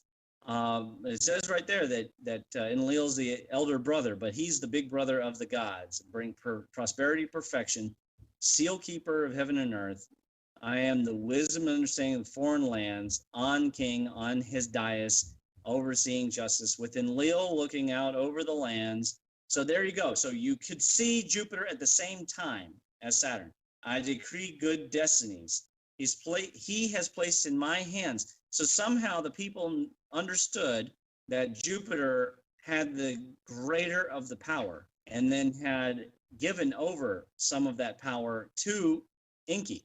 He has placed in my hands the decreeing face of the fates in the place where the sun rises. I am cherished. I am named with the good name, leader of the gods. I was born as the firstborn son of Holy On. Right? So you can't be the firstborn and be the younger brother. So we're not talking about people here. We're talking about something up in the sky and an event that the status of who is the older and who is the greater is determined by size and by primacy as to what people see in the sky and power level, which makes total sense. So if you go to the next slide, we have a picture. This is brilliant stuff, fresh news. I'm sure most people on here have seen right out of Colombia. This is the best one. So this is a classic cosmic egg that I've seen in my research hundreds of times here. You can see at the the walls in Durham. You can see it in Baconi and Maputo. You can see it in Sardinia. Okay. The first thing that people should notice is on the top, the hatching portion. That bump is repeated at Göbekli Tepe in enclosure D, the physical shape of the enclosure. Number two, the right side in my work, I identify that as the flat butt. And then on the bottom, that it goes flat as well, which means that the people who recorded this at the splitting period recorded it at a time when we were on the other side of the star. Then the people who made the earthworks and the stoneworks and places like Göbekli Tepe, where they must have made the enclosures and the earthworks at the beginning of the process, seeing that something was about to happen when we were on the other side, on the first side. It's as if it's been flipped, but this is not a flipped image. This is the photograph from the reports. Okay, and then off the left, you see that the star is ejecting material, and then a streamer goes down to the right of it and forms Jupiter. You can see that it's forming. That is a secondary recording of the event. Yes, it looks like a giant beaver or a panther or it's been recorded as a boar, all these things, but primarily it is an ejection event. You know, I just wanted to say one thing. On the egg, on the right-hand side, if you turned that upside down, that would look just like those squiggly lines you get with a nuclear explosion. Did you ever notice that? You get these squiggly little electric lines like Kirkland currents. When it flared, they probably did see a lot of things. And I would say that what we're seeing on the other side is the original star's anode tufts. You see, now you're getting me with the original stars, but before I jump on you, I want to hear the whole thing because, you know, of course, I have 100 questions just from that alone, but just proceed. Let's just keep going. The original star is pictured in the Egyptian Ramses Saleh as a very nice egg, a very round egg. Well, it had to go somewhere. It didn't disappear. No, it didn't disappear. You can see it here. This is the world's only that I have ever found painted version, because everything else has been rock art or carving or stones piled up or, you know, enclosures. This is the only one I've seen where the process has been painted, and the split that actually happened when the one became the two, where on literally birds, Enlil and Inky. This is the only thing I've seen like it. Now, what they're showing there on the left is when the star continued the process, it began to form the first gas giant of Enlil, or of, you know, the planet Jupiter, but it was still flaring. So eventually, when it calms down, it becomes Saturn. So the flare, so it's not like Eduardo Cardona is wrong. It was the flare god, but Saturn is only the remnant gases from that event. Okay. Because it continued. He's basically saying the same thing that de Grazia with the Super Uranus. Because the sun was approaching it. And the sun would have, at that point, probably only been a bright dot in the sky and not considered much more than one of the angels of the heaven. But Apollo had not arrived yet. But as long as it's approaching, the bright light of the crescent would start to appear, and the star would start to behave more energetically, which would make it even more brilliant than it had been in the past. I see. You're taking more of a Solaria Benaria kind of approach. I get it. I don't know, but what I'm taking. Well, he had a star, and he called it Super Uranus. That's what he called it. And all the other planets came out of it. You know, I didn't know if you were aware of that. No, I mean, but that's the thing, is it's not the planet Uranus. No. That was what it was called. It was called Super Uranus or Super Saturn, one of the two. Okay. And then all the other ones broke out of it. It at one time was a star, but it got broke up Yes. into all the other planets. Well, Based- kudos to cast- him, because my research is independent of that. My research has been based solely off of the search and looking at these cosmic eggs and measuring their ratio diameters. Right. So And this you're, egg, what I'm telling you, it's these features on this egg. Remember that this site has only been announced in the last few weeks. right. And this shape that you see is exactly the shape that is found in the Nazca kind of things. It's found in Egypt. It's found in Africa, both in South Africa and in Zimbabwe, I think, or it might be Mozambique. It's found on art in China and in India. And what is different is here it is showing the bifurcation. So now we are seeing the answer to the riddle. Did the gas giants accrete? No, they did not accrete. They were ejected. Why they ejected, we don't know. I would maintain that what we're seeing is the core of what became Jupiter is being pulled out. But it's possible that the sun in approach, not only did it cause the Shamash to lose its photosphere and us to lose Zeptepi and the purple sky, but that it actually caused some electrical behavior inside of it that led to a bipolar effect, somewhat like what we see with the comets and the way that they get etched into bipolar shapes. And some of the planetoids in the Neptunian belt also get that bipolar shape. And this ejection was either a force from the outside or from the inside.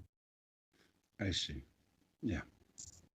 So this is the interesting thing. Now, this site, of course, is not to do with Inky and the world order. I'm just showing Right. Yeah. What how kind can of you be the eldest son and have an older brother? Well, the older brother Right, is the that's true. larger one. So I don't think it's older at all. I think rather, unless it's older because it formed into a gas giant first and Saturn came later because it had to keep losing its material, and then that would make Enlil the older brother. But being the firstborn means literally what became Saturn was the remnants of On. So you're seeing On splitting up here. All right. So I think I've beaten that point in enough. Yeah. I get it. Yeah. I get it. You're saying this must have been a red dwarf or a smaller star than the sun, right? Or one equal to the sun. Or Much smaller. Yes, much smaller. So the sun basically swiped its Berkman current and it went all haywire and freaked out and had a bunch of babies. There you go. Exactly. Yeah, that was Okay, cool. Okay, next. yeah. All right, I'm with you. So he is really, really great. So the next one's talk about Inky, and I mean, just gushing in a state of high delight, which I assume is an energetic state. King Viabzu again justly praises himself in his majesty. I am the Lord. I am the one whose word is reliable. I am the one who excels in everything. At my command, sheepfolds built, cow pens, etc. When I approach Earth, there is a high carp flood. So the idea of bringing some kind of tidal resolution that people could feel the approach as the Earth orbited nearer to Saturn. When I approached the Green Meadows, stockpile stacks accumulated, again, just energy, right? Just more UV rays. Mm-hmm. I built my house, shrine, pure place, built my Absu, shrine, decreed a good fate. The lords to me, I'm Inky, they stand before me praising me. So this concept of the angel singing before the Lord. There must have been actual sounds and groans and trumpets, things in the sky. We have these trumpet sounds actually happen still on the Earth, and they're atmospheric. It must have been more common at the time for these energetic interactions to cause trumpeting sounds and to sound like anytime these bodies were approaching Saturn, that the atmosphere, that there was a singing noise or a groaning noise, trumpeting noise. And it still happen on this planet to this day. It's the very reason instruments were created in the first place. It probably was. It's probably exactly the reason. So Yep. the priests before me in distant days, the Inkum and Ninkum officiants organized. I would assume those are different sizes of moons. The large ones are probably the Inkum, and the smaller ones are probably the Ninkum, but I don't know for sure. They purify the river, the interior shrine for me. So the river must be a plasma path of some sort. In my Absu, sacred songs, incantations resound. So now we know definitely the religion started here. The stag of Absu transport me where it's most delightful. Glide swiftly for me through the great marshes. So the great marshes probably are referring to some kind of plasma material up in the sky. Obedient. And then it speaks of a captain of the barge, holds the golden scepter for me. I am Inky, and he is in charge of my boat. I am the Lord. I will travel. I am Inky. I go forth in the land, the Lord who determines the fates.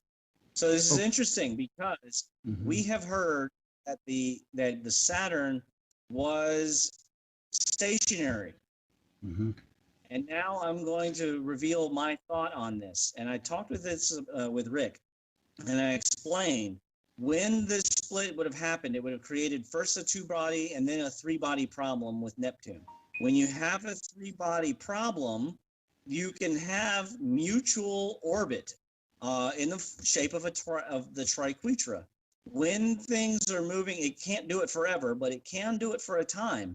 If we're strongly in the pole of Saturn, 2 things. First, we can be moving relative to Saturn, and it can look like it's stationary and yet also moving swiftly. Secondly, when it accelerates through turns or going between, it may appear to speed up or slow down relative to our motion and the conservation of angular momentum with it. And when that happens, we may pass too close. We'll go to the 1 hour mark. Cause an induction and lead to a thunderbolt. When we get far away, it may cause things to grow less strongly because there's less energy in the environment.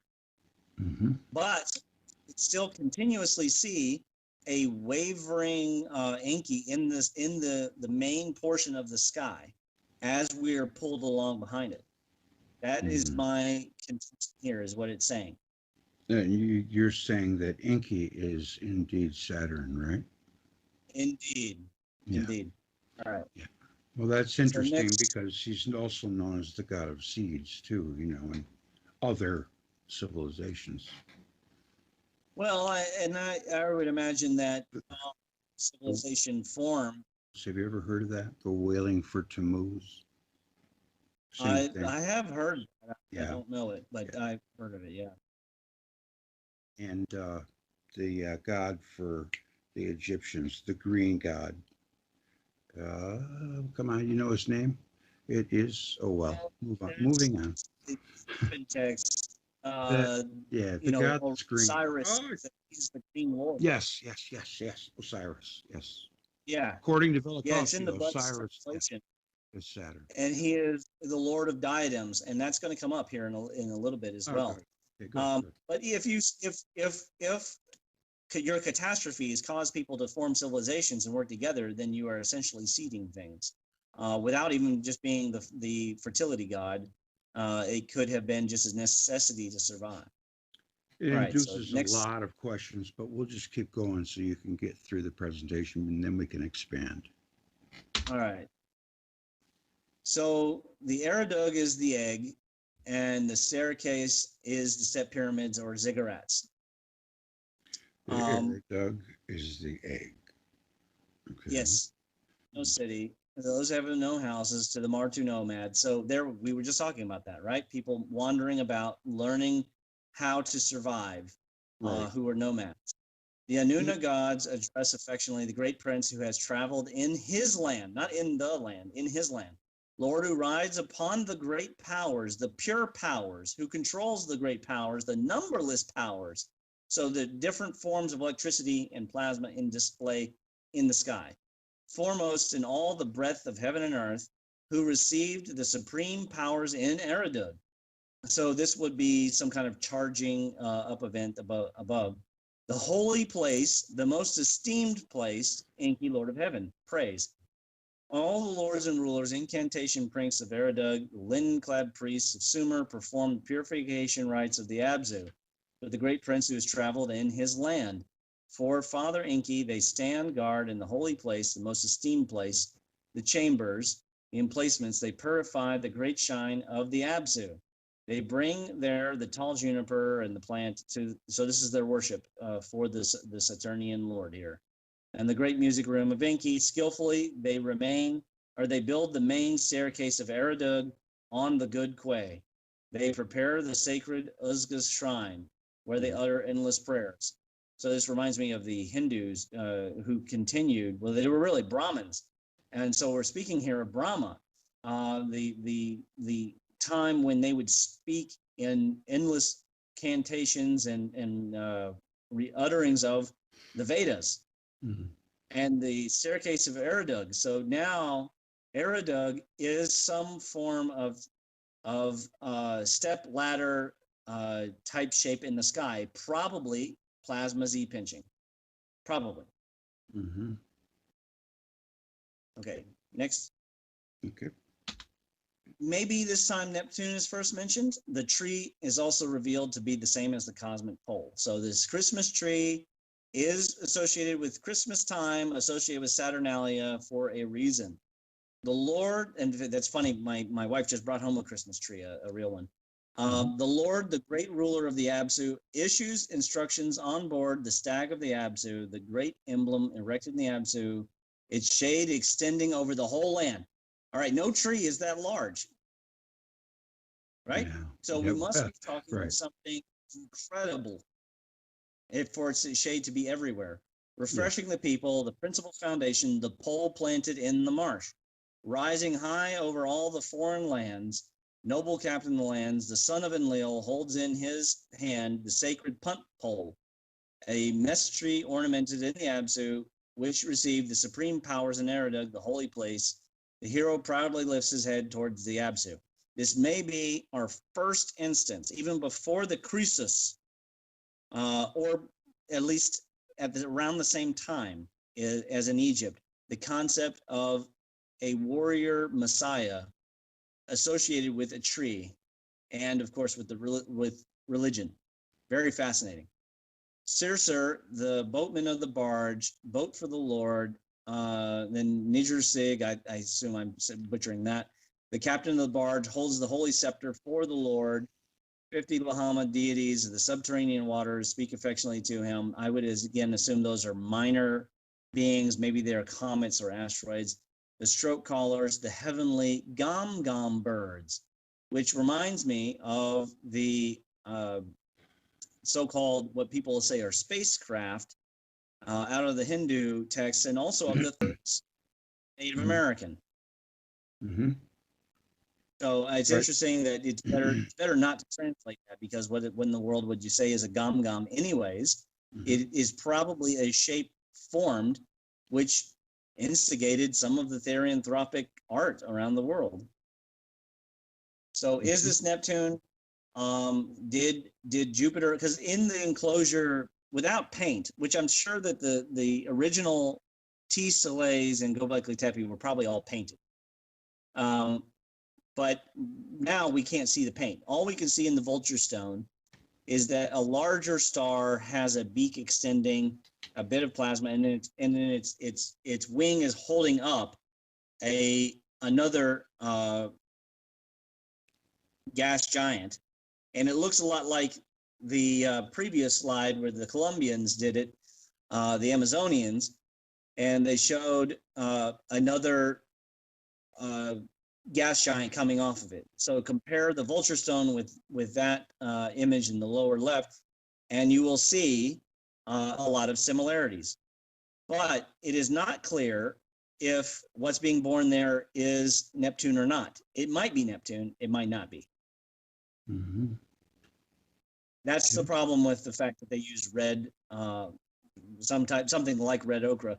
it's brilliant whatever they used, because that site in Colombia is 12,500 years old. I forgot to mention that.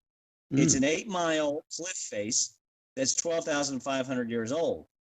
So it shows us that this event was what caused the Younger Dryas, and not an asteroid or comet crashing at Greenland.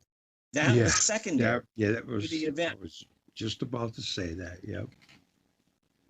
Okay, so what they were recording there at that 8 miles, and the reason there's so many animals, the animals are all on the lower part because they're recording the destructions in the sky and what wiped out the megafauna.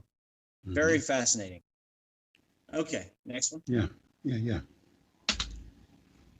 So there's the complex role of the stellar breakup, and it's clear again, these aren't people. Intrepid king, Father Inky in the land, prosperity maiden, the virgin in heaven and earth, the great prince who travels in the land. Enki decreed its fate. Sumer, great mountain. So now we know why Sumer is so named for that mountain, that trifold peak, the Bin. Land of heaven and earth, trailing glory, possibly some kind of, I suppose, a plasma streaming behind after the event, and if they were moving in a triquetra-like fashion, but it was chaotic a bit because of the 3-body problem, it's possible. And there's a clip I can include to you that you can include for people, a certain portion, but that 3-body problem is a serious problem. It causes a lot of chaos. That could make for a really long snake of the kind you see in Dragon Ball Z, or the dragon, this Chinese version of the dragon, which is really long and trailing and curling. Bestowing powers on the from sunrise to sunset, your powers are superior powers, untouchable, and your heart is complex and inscrutable. So now what we see is when Quetzalcoatl went down to the beach to die. I'm feeling strong just reading that. It's powerful, isn't it? Yeah, it is. They could see in it. Yeah. And it was inscrutable and complex. The motions were complex, and they couldn't calculate what was happening. But they could see portions of the star which they could not previously see. This is beautiful stuff. And just imagine animating this. Like heaven itself. Your good force. This first indication of a yin-yang. Your good creative force. And the question mark is not mine. That's the translators. They don't know how to translate this force. This force is Tao. This force is prana. This force is ruach. Your good creative force, in which gods too can be born, is beyond reach. So other material was ejecting from this heart, not just Venus. Other moons and planetoids and things were coming out. Probably again because the sun was pulling on it, but the sun would be too far away at this point for them to know that that was the cause. Giving birth to kings who put on the good diadem. And again, the reference to a diadem, just like in the coffin text. Giving birth to lords who wear the crown on their heads. Your lord, the honored lord, sits with on the king on On's dais. Your king, great mountain, Father Enlil, father of all the lands, has blocked you impenetrably like a cedar tree. So some type of energetic event. And it's really important that people see that the owl faces, which look like aliens when the Nazca did it, but they don't everywhere. These owl eye faces show that there's a stage after the separation, and now Inky is obviously surrounded by the remains of On's plasma sphere. There forms these double layers that are mutually opposed to each other and push against each other. And these owl eye motifs are worldwide, but some of the best ones I've seen are down in New Zealand. And the Anuna, the great gods, so this is, the Anunnaki, have taken up dwellings in your midst and consumed their food in your Gogunid shrines with their single trees. So individually, they all had their own shapes. Individually, they were all consuming plasma material, and that was their food. So his body became the individual little gods. Household Sumer, may your sheep folds be built. Your cattle multiply. May your own Gaguna touch the skies. May your good temples reach the heaven. These are ziggurats, obviously. And may the Anuna determine the destinies in your midst. So now the deed is done.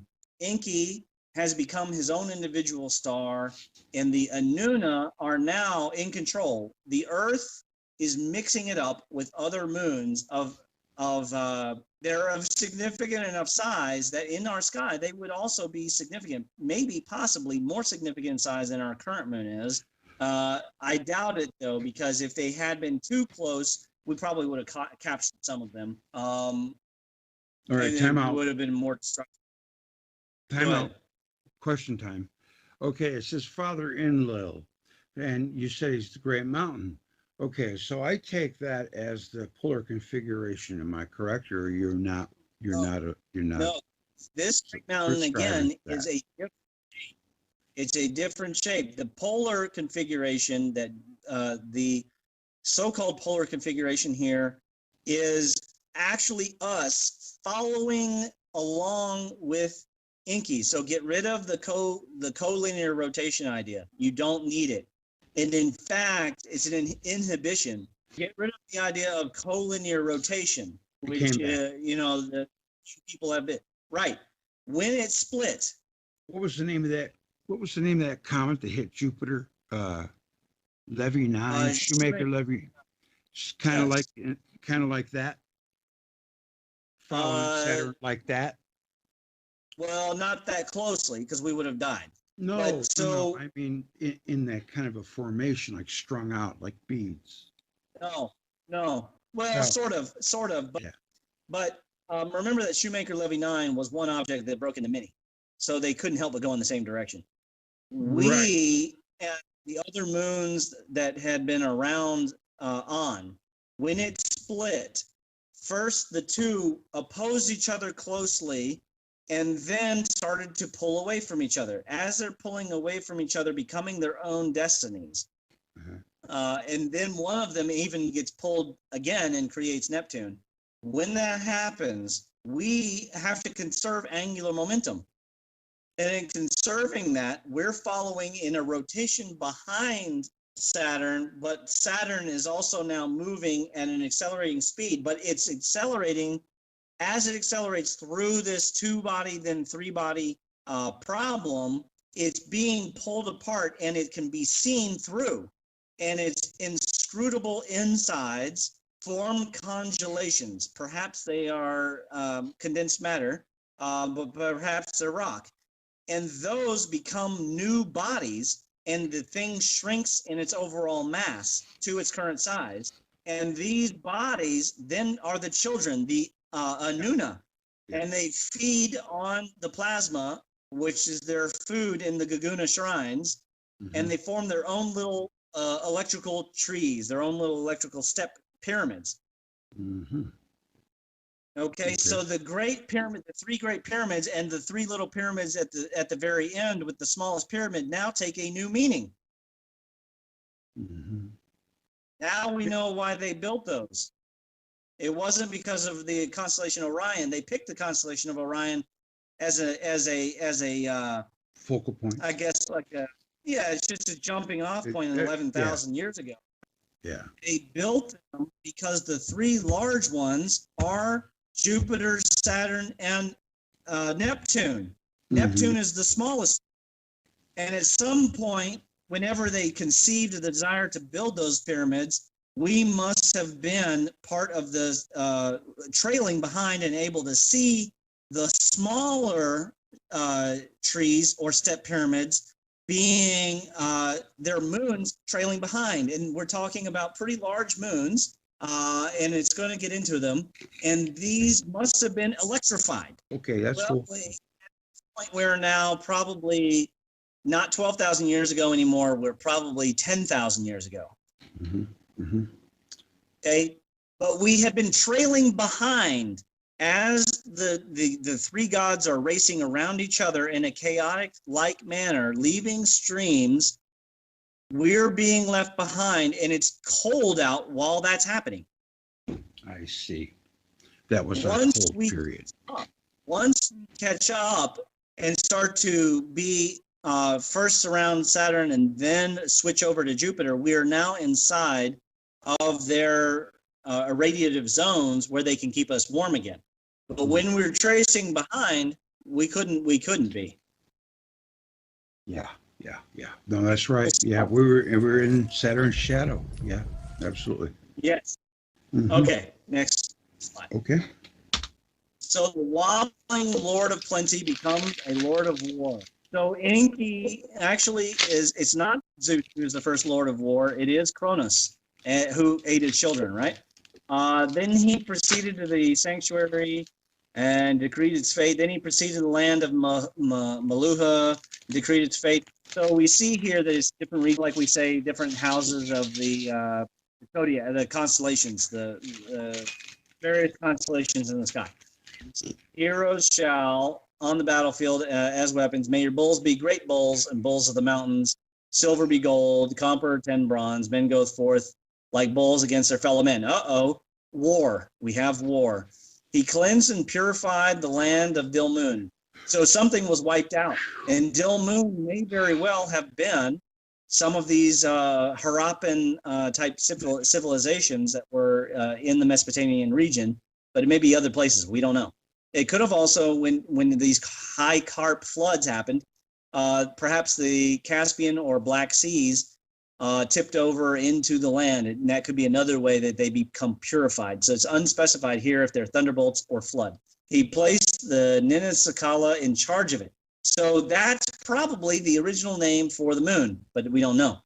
He gave for the fish the spawn, and they ate it, bestowed palms on the cultivated land, ate its dates. So here we're talking about the creation of agriculture. The king, endowed with strength by Enlil, destroyed their houses. So it's unclear if it means Inky is endowed with the strength of Jupiter here, or if it means a literal king.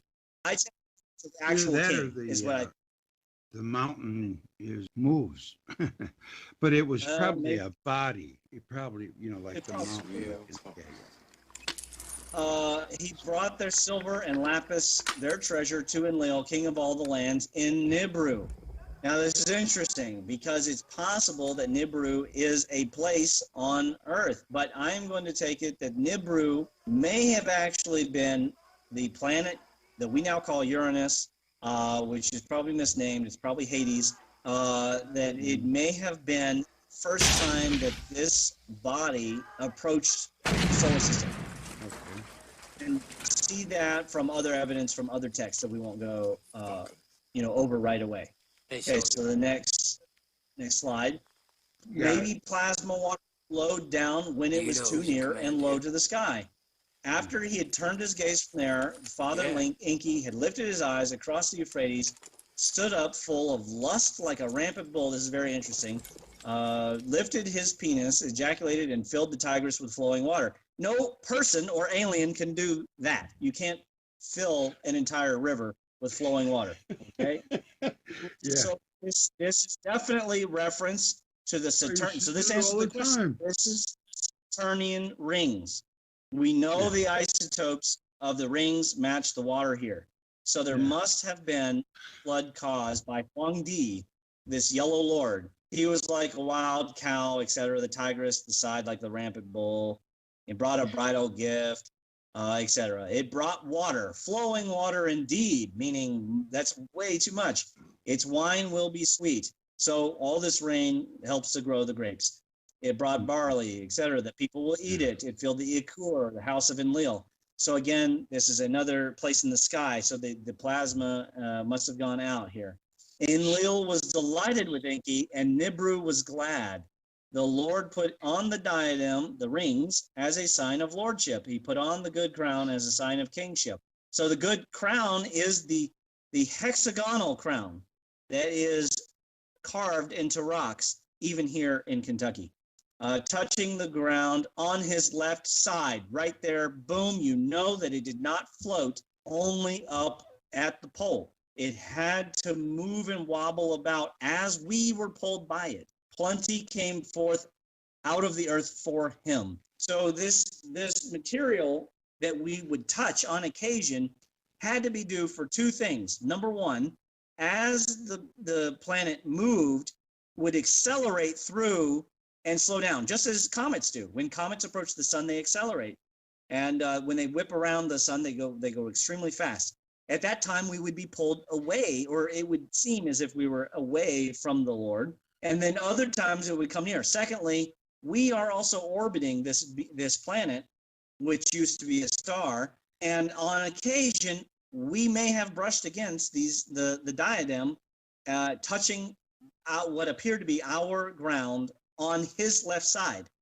So it would have been like a sunset, but not a sunset. That's very interesting, Ramon. I want to ask you a question. Do you think it possible that two rocky core planets, like say the Earth and Mars, were electrically neutral or stable with one another, that they could actually touch, and it could be perhaps possible to jump from one to the other? Well, then again, if they were the same charge, they would repel each other, I suppose. They would need to be electrically similar, though, but it's possible. When they went through these orbits, although they didn't get right on top of each other when they went through these orbits, because of some kind of charge repulsion, as has been described, still their moons could have possibly ran right into each other. It's quite possible. References, I don't assume that all references to the hammer have to do with shaking ground and the idea of a man, with a war hammer stamping the ground with it or with his foot. I think that they probably saw something smashed and it reminded them of a hammer smashing things, a stone hammer. When you think like a hammer, everything looks like a nail. Yeah, that's true. I'm going to steal that scorpion-infested cow pen. That's brilliant. Right. Who's the boy. source here? This isn't some academic mainstreamer that's like poo-poo. This is an academic translation. If you do a search, you could do a search for Inky in the World Order translation. It will be the top result, and it's not a new translation. Okay. I always question sources. I always try to get three. That's good. All right, next. Now, Neptune, Poseidon, son of Cronus, may have held sway here. So Enki, Lord of the Destinies, the King of the Absu, placed in charge all of this, him who holds the scepter in his right hand. So the servant, right, from earlier, who was serving him, is now placed in charge. At some point, we know that Poseidon was our Lord, or Shiva, all right? Him who with the glorious mouth submits to verification the devouring force of the Tigris and Euphrates. Ramayana. There's a great, monster that Rama and Lakshmana have to calm down. And I think that's the period it's talking about, is when Neptune was still putting forward all sorts of bolts from its early birth, while prosperity flows forth from the palace like oil. And then it's named as Enlil, the inspector of water, gave them the various species of carp, spoke to the reed beds, etc. He issued a challenge. Oh no, Inky placed in charge all of this, him from whose net no fish escapes, him from whose trap no living thing escapes, from whose bird net no bird escapes. So this thunderbolt God, who is briefly in the Ramayana, must have been one hell of a sight. This Neptunian, no wonder people feared Poseidon, the Lord of the Ocean, because the legends that would have come down about this devouring force and this scepter in his right hand with the glorious mouth, which of course is probably the same blue spot that still exists, and which the winds are the highest in the entire solar system, probably was an incredible sight and absolutely terrifying. Would have definitely been a problem. So now the story moves forward. Okay. Here's a little ironic twist. It's funny. the Romans copied their gods off the Greeks, but we name planets after Roman gods and not Greek gods. Right. I was always Well, wondered you know, there's some irony likelihood there. that the Romans had their own versions, Yeah. but they lost a lot of the information, maybe a flood or something. So destruction is nigh. Is Venus the origin of the Sahara Desert? I'm going to say that probably it is. And the desert dunes are thickest over on that side of the world, and then the winds have moved them west to the Atlantic Ocean. So the Lord established a shrine, holy shrine, whose interior is elaborately constructed. So once again, we see this concept that there is a shrine in the sky, a heart, and it is complex. He established a shrine in the sea, a holy shrine, whose interior is elaborately constructed, and whose interior is a tangled thread beyond understanding. So this is the intestines hanging in the tree. Okay, the shrine's placement is situated in the by the constellation. Kind of sounds like Predator. Yeah, we're going. So this is incredible. The shrine's emplacement is situated by the constellation called the Field. Field, we use it modernly to describe electromagnetism. The Chinese use it to describe energy in the body. Yes. The word for the field, Tian, is a homonym for heaven. The very shape in Chinese for field is the shape for mouth, but with a cross in it, or it can be drawn back to the hexagon itself. So this field is a universal language that's being shared here, this concept. The holy upper shrine's emplacement faces towards the Chariot constellation, obviously a different constellation. Terrifying awesomeness is a rising wave. Splendor is fearsome. The Anuna god, That's a great line. God dare not approach it. So it was repulsive. It would not allow them to be near it, even though they had been born out of it. So they did not come near the glory of the Lord. This is the glory, the original glory of the Lord. He filled the Ikur, the house of Enlil, with goods of all sorts. Enlil was delighted with Inky. Nibru was glad. Inky placed in charge of all this, of the wide extent of the sea. Her who sets sail in the holy shrine, who induces sexual intercourse, who over the enormous high flood of the subterranean waters, the terrifying waves, inundation of the sea, who comes forth from the mistress of Sarara. So is Sarara Venus and the origin of the word Sahara? This is something I'd like for people who are listening. Do me some research. I can't do it all. It's interesting. You go forth and you find out. It's possible it's another goddess who induces sexual intercourse. We are about to see of a different goddess here in a minute, but I am thinking that it's possible that the very first disaster that came through was actually 7,000 years ago. Venus swinging by was the first time we were terrorized, even before the biblical stuff. Question: when the god, Inky or either one is saying, "I am the great Inky," or "I am the great this or that," who is it that's actually speaking if he's not a being? Well, somebody's writing it down. But it's some kind of astronomer, right? Some kind of Dogon-like shaman who lives, the Dogon were not the only ones that placed their high kings, priests, or astronomers up on a hill and then made them stay there. According to the Chinese, the Cahokians did the same thing here in America, but it was the chief who lived up on the mountain and did not come down, and the priests ran the town like the Shogun. Pretty fascinating. Yeah. Man, I just had a great question, but I forgot. Okay, we'll move on. It'll come back. That's okay. That's all right. Yeah. Terrifying but productive. And who is a Kur? So there's a link there for people if they ever get this. Don't click it, but because we're going to do the quotes from the site itself. Okay. this is an interesting thing. Who is Akur? He called to the rain of the heavens. This is Inky still. He is the floating clouds made rising the horizon. He turned the mounds into fields. So that's a problem. If you turn whole hills into flat fields, probably a flood.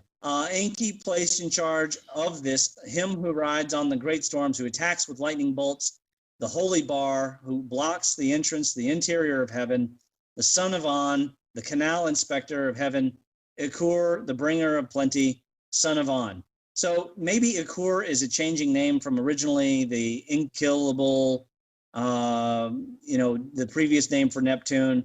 If so, then it's gone through several incarnations. First as a holding the scepter, which may have been a plasma stream between Enlil and it, and then once it's all charged up and powerful, it becomes that terrifying force. And I now want it to know what becomes the canal. Enlil is, man. I know what Inky is, but I want to know what Enlil is. Clearly, Enlil is clearly Jupiter. Have no fears. Okay. Enlil is very clear. There you go. I got you now. All right, back on track. Okay. He organized the plows, yokes, and teams. So we're now talking again in the 5 to 6,000s. The great prince Inky bestowed the horned oxen. He opened the holy furrows. He made the barley grow. Inky placed him in charge of them, the Lord who wears the diadem. So now no longer is Inky wearing the diadem. The ornament of the high plane, the high implements, the farmer of Enlil, Enkidu or Inkimdu, is in Gilgamesh, Inkindu. Yeah. Okay, responsible for the ditches, dikes. So we're now talking about a body which is the equal in size and power to Ares, to Mars, the planet Mars. The only body I can think of like that would be the planet Mercury. That's the only one I can think of, who is also known as a god of war in some ways. It reminds me of this, Tyr, who is Tuesday, right? Thor is Thursday, and Tyr is Tuesday. So this body must have been similar in size. It's possible it's in one of the other moons around, because I would think that we're about to enter into orbit around Jupiter if we haven't already at this point. Okay, so who is the farmer of Enlil? Possibly Mercury, who is possibly also known as Hermes, Thoth, the messenger of Zeus. All this time, where's the sun? Probably still out there. We're probably starting to, flank it. Apollo is a child who is growing. It's not really near to us at this point, but it's certainly getting brighter, and it's quite possible that we're freak age in which the myth, of I forget his name suddenly, flying up and trying to touch the sun and melting down. But here we're speaking of Enkidu and Gilgamesh, who of course is the Herculean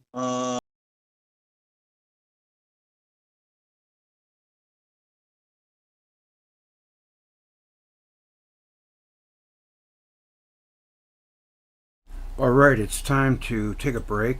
Want to play something else? I can link the full Inky and the World Order with Ramon for you if you wanted to watch the rest of it. Just want to come out and say hello to everyone. We have Scott. Go to J Dyer YouTube. Alchemy 88. I remember.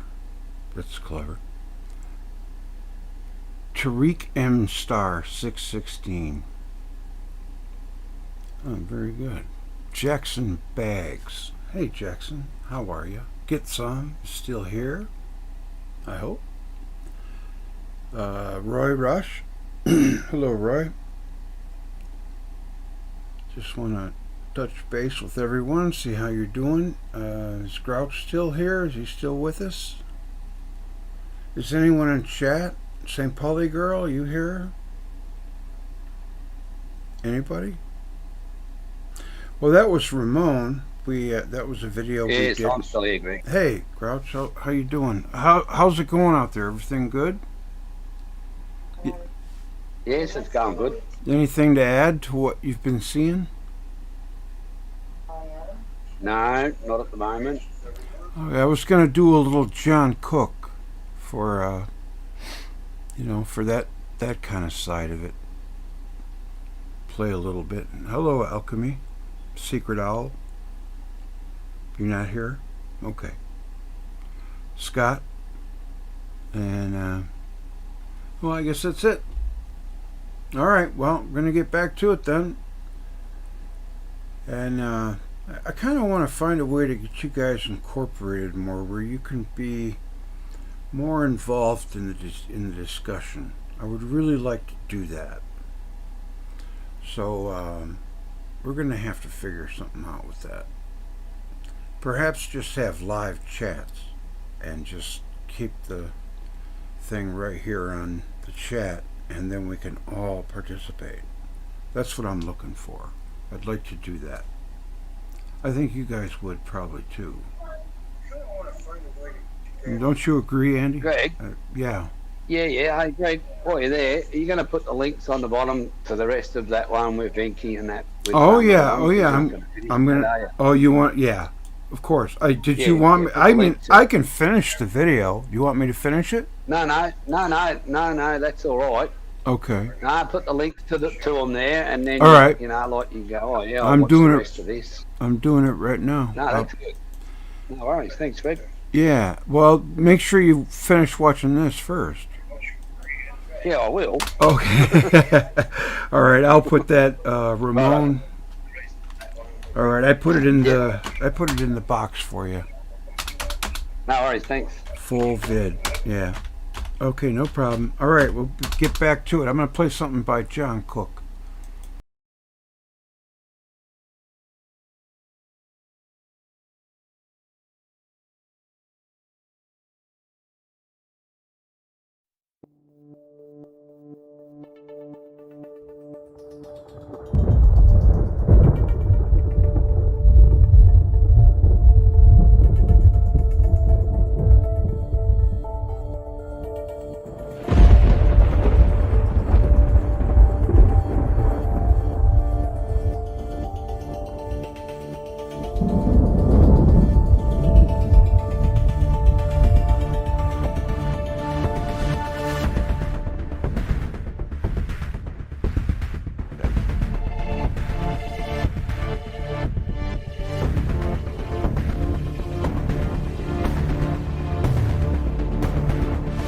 Go and visit.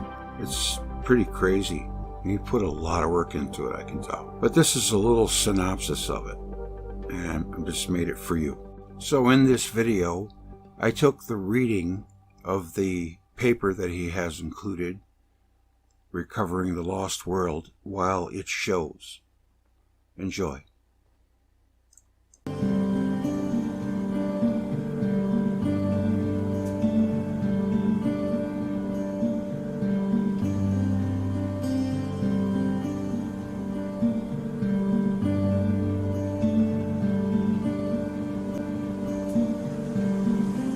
A historical synopsis of Saturnian cosmology from John Cook's website, saturniancosmology.org. There will be a link in the description. It gets pretty deep.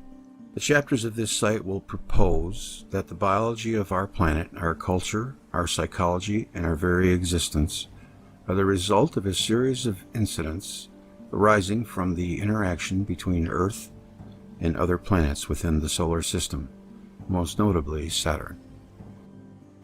The biology of Earth is such that a complete accident, and so utterly unlike it, will not have ever been duplicated anywhere, at any time among the billions of other star systems. But here on Earth, all of it, especially the rise of complex species since the Cambrian period 560 million years ago, can be attributed to a series of cataclysmic plasma strikes by Saturn, each of a very long duration. Biologists claim 10,000 years for the extinction events.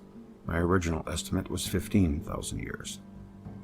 As hominids, we survived the last externally induced extinction event, which gave rise to 8 competing subspecies over the course of the last 3 million years. Our only contribution to our distinction from other animals was the invention, 10,000 years ago, of language and its subsequent cultural transmission that set the stage for further development of our humanity.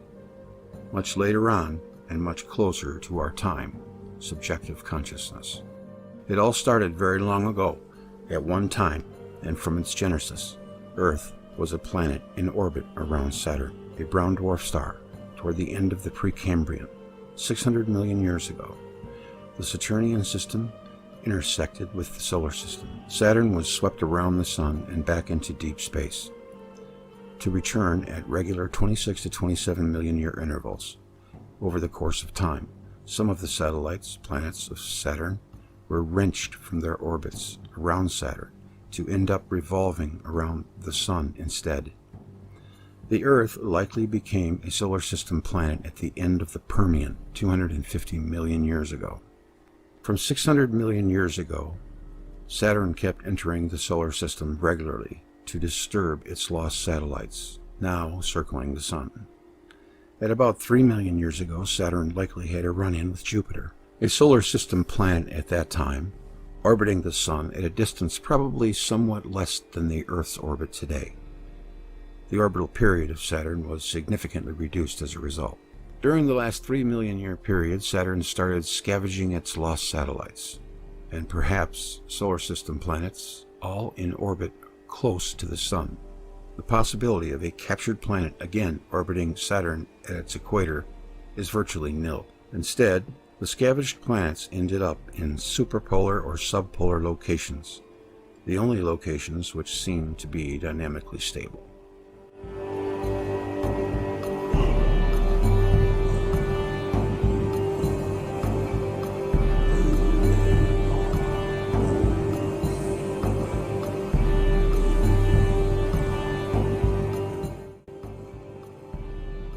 Because Saturn had come in from outside of the solar system, and most likely was a star originally, it would have been at a very high positive charge level, distinct from the solar system planets. Solar system planets would have been attracted to Saturn when Saturn entered the solar system, rather than be repelled, as would be the case of two planets with nearly equal values of charge.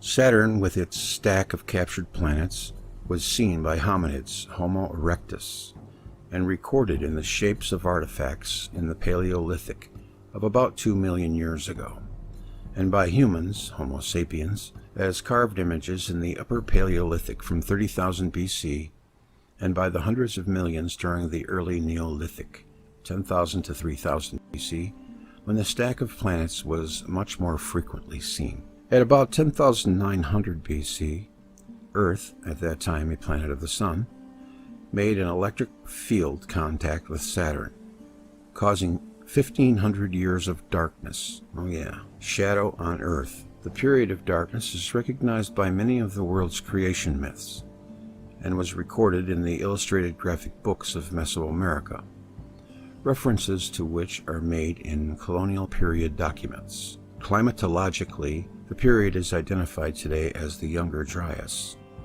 when for some 1,500 years Earth got as cold as it had ever been. Over the next 7,000 years, the orbit of Earth, apparently equal to the orbit of Saturn at that time, but below Saturn, progressively moved laterally to have Earth's orbital path eventually travel below the center of Saturn. Thus, between 10,900 BC and 3147 BC, Earth was part of a strange configuration of stacked planets, a condition which provided long summers and a mild climate in the northern hemisphere. Planets dominated by the giant form of Saturn stood above the north horizon and close to Earth, but measured in millions of miles, and were taken by humans to be gods, who supported them and for whose benefit they labored at agriculture and conducted trade. Initially, during a 1,500-year period after 10,900 BC, when the cold of the Younger Dryas set in, and long before Saturn was clearly seen, 3 fiercely lighted ball plasmoids were seen far south of Earth. Below the South Pole, between about 10,900 BC and 8347 BC, these connected to Saturn in the north via strands of brilliant arcs of electrons. Forms of various shapes ran south over these electron lines, traveling toward the 3 plasmoids. The moving shapes were taken to be dead animals and dead humans. The objects in the sky became the basis for all original religions and a good deal of mythology throughout the world, for they persisted in showing nightly and seasonally over the course of 2,500 years to 8347 BC, although only for 3 periods of hundreds of years. For the people of Mesoamerica, the year 8347 BC, when the last of the plasmoids extinguished after 2,500 years, was the end of their first tally of years, which accounted for the first creation. We know only a little about these ball plasmoids from obscure mythological references, and we would still not know very much if it had not been for an investigation undertaken by a team led by Anthony Peratt of Los Alamos National Labs, of some 4 million petroglyphs worldwide, carved high up on mountainsides facing in all directions, but always with a clear view toward the south. That study, published in the journal IEEE Transactions on Plasma Science in 2003, was an absolutely astounding revelation. More on that in a later chapter. In 4077 BC, Saturn dropped its coma. This had been the chaos before creation, which had lasted some 7,000 years. It had obscured Saturn and its companion satellites. Saturn went nova. It switched to arc mode. In a mass expulsion, Saturn produced its rings and a new satellite, Venus, and perhaps another. That's interesting. So they're saying that Venus came from Saturn and not Jupiter, like Velikovsky does. Okay. And Saturn lit up more brilliantly than the sun to the humans of Earth, who had not clearly seen the real sun for thousands of years because of the shadow of the younger Dryas, followed by the obscurity of the enclosing plasmasphere of Saturn. This was the start of creation, start of time, and the first showing of the land and its resident gods, the satellites of Saturn. Saturn was universally called the sun throughout the world. In Central America, the Popol Vuh, written circa AD 1600 from much older records, recounts, like a man was the sun when it showed itself. It showed itself when it was born and remained fixed in the sky like a mirror. Certainly it was not the same sun which we see. It is said in their old tales. In arc mode, Saturn would have lost its glow mode coma, but it apparently retained a plasma stream connection to Earth. The sun, and the real sun, lighted part of the edge of Saturn in a crescent which revolved around Saturn on a daily basis, visually caused by a daily rotation of Earth below Saturn. This stack of planets consisted from top to bottom of Uranus on its side as today, and Neptune, both hidden by Saturn below them, known in Mesoamerica from earlier times. I suspect that these 3 planets had been seen together for perhaps 2 million years, initially by Homo erectus. Below Saturn, the following were located from top to bottom. Mercury joined the group in about 14,000 BC. Mars, resident probably since at least 30,000 BC or earlier, and Earth joined the group after 10,900 BC. In 3147 BC, this configuration of standing planets broke apart, with 3 large planets moving far away from the Sun, and Earth, and Venus, released to overlapping inner orbits. The breakup produced a stupendous flood of the waters, which had been held at the South Polar region due to the gravitational attraction of Saturn for some 7,000 years. The water held at the South Pole was due to the lifting up of the Earth's crust in the Arctic and the sinking toward the Earth's interior in the Antarctic. Flood stories are ubiquitous, found in over 500 independent myths, all with the same coherent details. The survivors included people far inland and those living already on mountain slopes, and apparently the people of the Nile Delta and northern Mesopotamia. The only recourse to a livelihood for many of the survivors was agriculture, which soon sprang up simultaneously in 6 unconnected regions of Earth. The breakup was caused by Jupiter, which had circled the Sun as an inner planet up to that time. Jupiter was subsequently seen receding in the skies, surrounded by a coma visually 3 times larger than the diameter of the Moon today. Below the south pole of Jupiter extended a gigantic plasma outpouring, making it look like Jupiter was resting on a mountain. It was green initially. Above the planet were much smaller horn-like extensions. The whole of this looked like a person in a mantle, but was also identified as the bull of heaven. Jupiter was taken as the new god, called the Younger.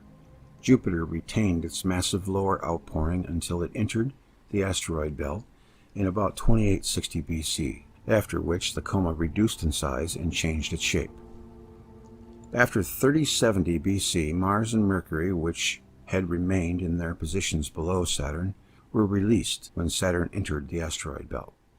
The 2 planets crossed Earth's orbit for about 300 years, overriding the Earth's orbit close to Earth on a 30-year or 15-year average intervals. At those times, Mars was at times brought into plasma contact with Earth, looking like a squat mountain which circled the Earth.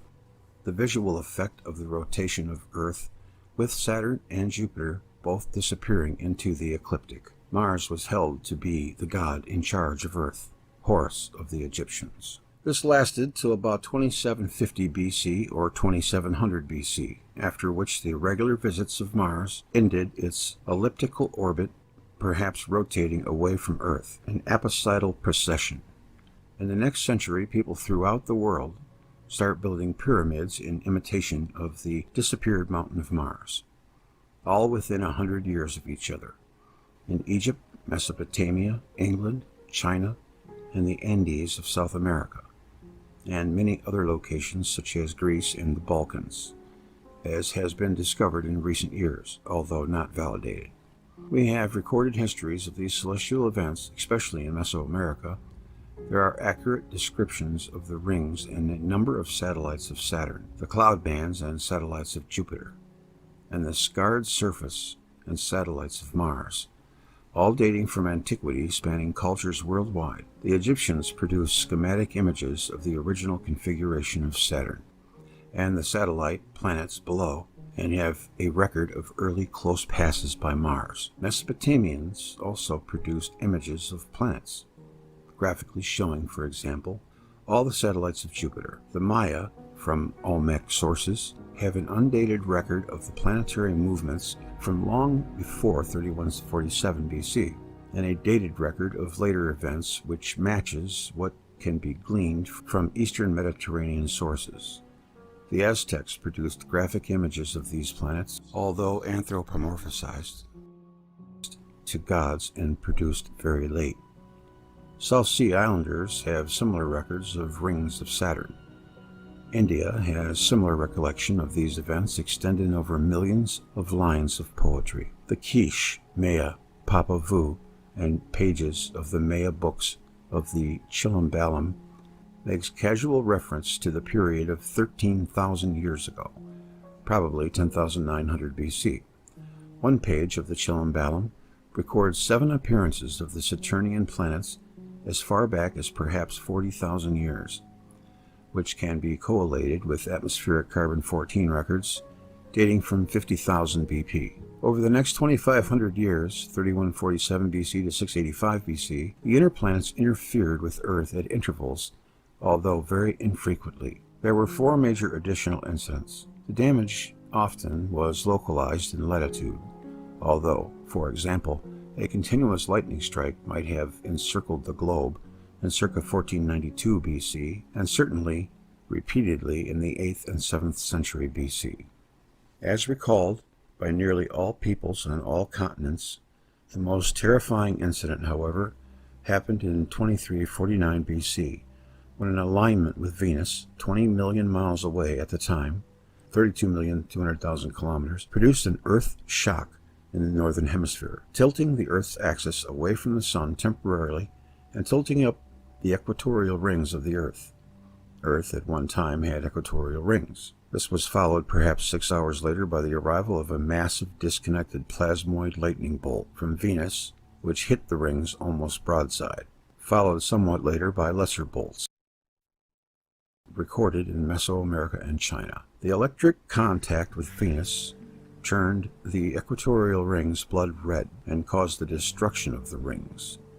Lightning bolts arc up to the rings from the Earth's ionosphere layers and the lower equatorial plasma toroid, the Van Allen belt. The sky bled for 3 days, and only a single ring remained. Dust continued to rain down for the next 4,000 years until AD 1600. The cleared southern skies, previously obscured by the Earth's rings, revealed a multitude of stars for the first time, most notably the Pleiades, located directly south at midnight, 2 nights after the equinox. The equatorial plasma toroid would have also arced to the surface of Earth, producing months of torrential rains. To humanity, the sea of the Earth's equatorial rings in the south sky, the Absu, had collapsed to Earth, and the event was almost everywhere understood as a second flood of stupendous proportion. The Bible recalls this event as the flood of Noah, but to most peoples, the blood seen in the sky suggested the wholesale slaughter of humanity, and any number of raging goddesses or dragons were assigned to this event in mythology worldwide.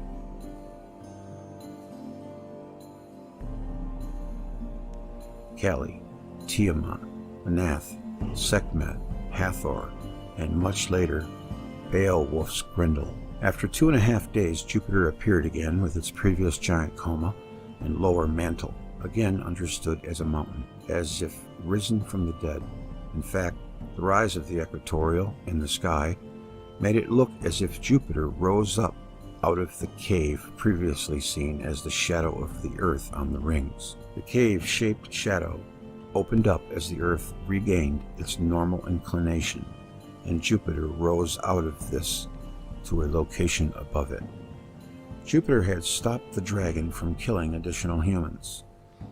The event itself remains commemorated as the Day of the Dead, which is why they wear Halloween masks on Halloween. It's so that the spirits don't recognize them, the ones that might want revenge. I believe that's what that's about. And is almost universally associated with the culmination of the Pleiades in autumn. Echoes of the fall of the rings and the surrounding circumstances continued to resound in mythology and, to this day, in the theologies and practices of many religions, especially the resurrection of Jupiter on the 3rd day. Many nations also date the start of all sensible history and their calendars from this event. Strangely, this event is simply not noted by any of the catastrophists. Even Velikovsky remained unaware of it. Interesting. 800 years later, in 1492 BC, Venus again made an electric contact with Earth, causing a crushing, repulsive blow in the east-central Pacific. The Pacific Islands were wiped clean of any trace of humans, except for the petroglyphs carved on every island thousands of years earlier. Coastal South America and Central America were inundated with water, leaving seawater traces in lakes high up in the Andes, and possibly causing a sudden rise in the coastal range of the Andes by thousands of feet. The blow was followed by an electric arc traveling through the Pacific, the Indian Ocean, and part of India, following a path of increasingly higher latitude into the Mediterranean as the Earth's axis angled back toward the sun. Moses made his escape from Egypt during the turmoil. The event is recalled in mythology as the attack of the monster Typhon, who is struck down by Zeus. The major result of the contact was a 30% increase in the orbit of the Earth. The year went from 273 days to 360 days. Venus probably came no closer than 10 million miles. In this instance, 16 million kilometers. Something else was initiated at this time. The movement of tribes away from devastated areas and failing climates into new regions happened after 1492 BC. Tribes of Central Asia entered India, Anatolia in Greece. Tribes from Asia Minor settled in Italy, as well as at later dates also. People everywhere met strangers and had to cope with new living conditions. This resulted in an expansion of our imagination as a way of coping with these changes. The development of subjective consciousness before this time there was little need to deal with change. The people of Egypt and Mesopotamia, for whom we have records, have remained stagnant in the way of life of their forebears for thousands upon thousands of years. The development of subjective consciousness, as opposed to mere consciousness, was a cultural innovation and a major change which made us humans. Subjective consciousness came to be taught to children by parents, exactly like language is taught. The teaching of subjective consciousness, like the teaching of language, can be readily observed today. Note 5. Another 700 years later, 806 BC to 687 BC, Mars closed in on Earth with repeated electric arc contact at 15-year intervals. A major Earth shock in 747 BC and a minor shock in 686 BC, this last caused by Mercury. Earlier, Mars also interfered with Earth in similar fashion at the close of the early Bronze Age, 1935 to circa 1700 BC, which includes the destruction of Sodom and Gomorrah. Mars came close, perhaps within 40,000 miles of Earth. The interactions, as a result, were completely different from the long-distance shock due to Venus. The destructions of the 8th and 7th century BC were spread over long stretches from Central Asia to the western Mediterranean, and through to Mexico and southern United States, from the Persian Plateau to Greece, in swaths measuring more than 600 miles wide. Hilltop citadels were destroyed by quake-like convulsions, much more extensive than any earthquake, and by massive lightning strikes. Cities and citadels were buried under yards of carbonized material mixed with soil. The soil and burned forests were dropped whenever the traveling lightning bolt paused at a hilltop. Now, that's pretty crazy. I mean, this lightning bolt traveling around, just going anywhere.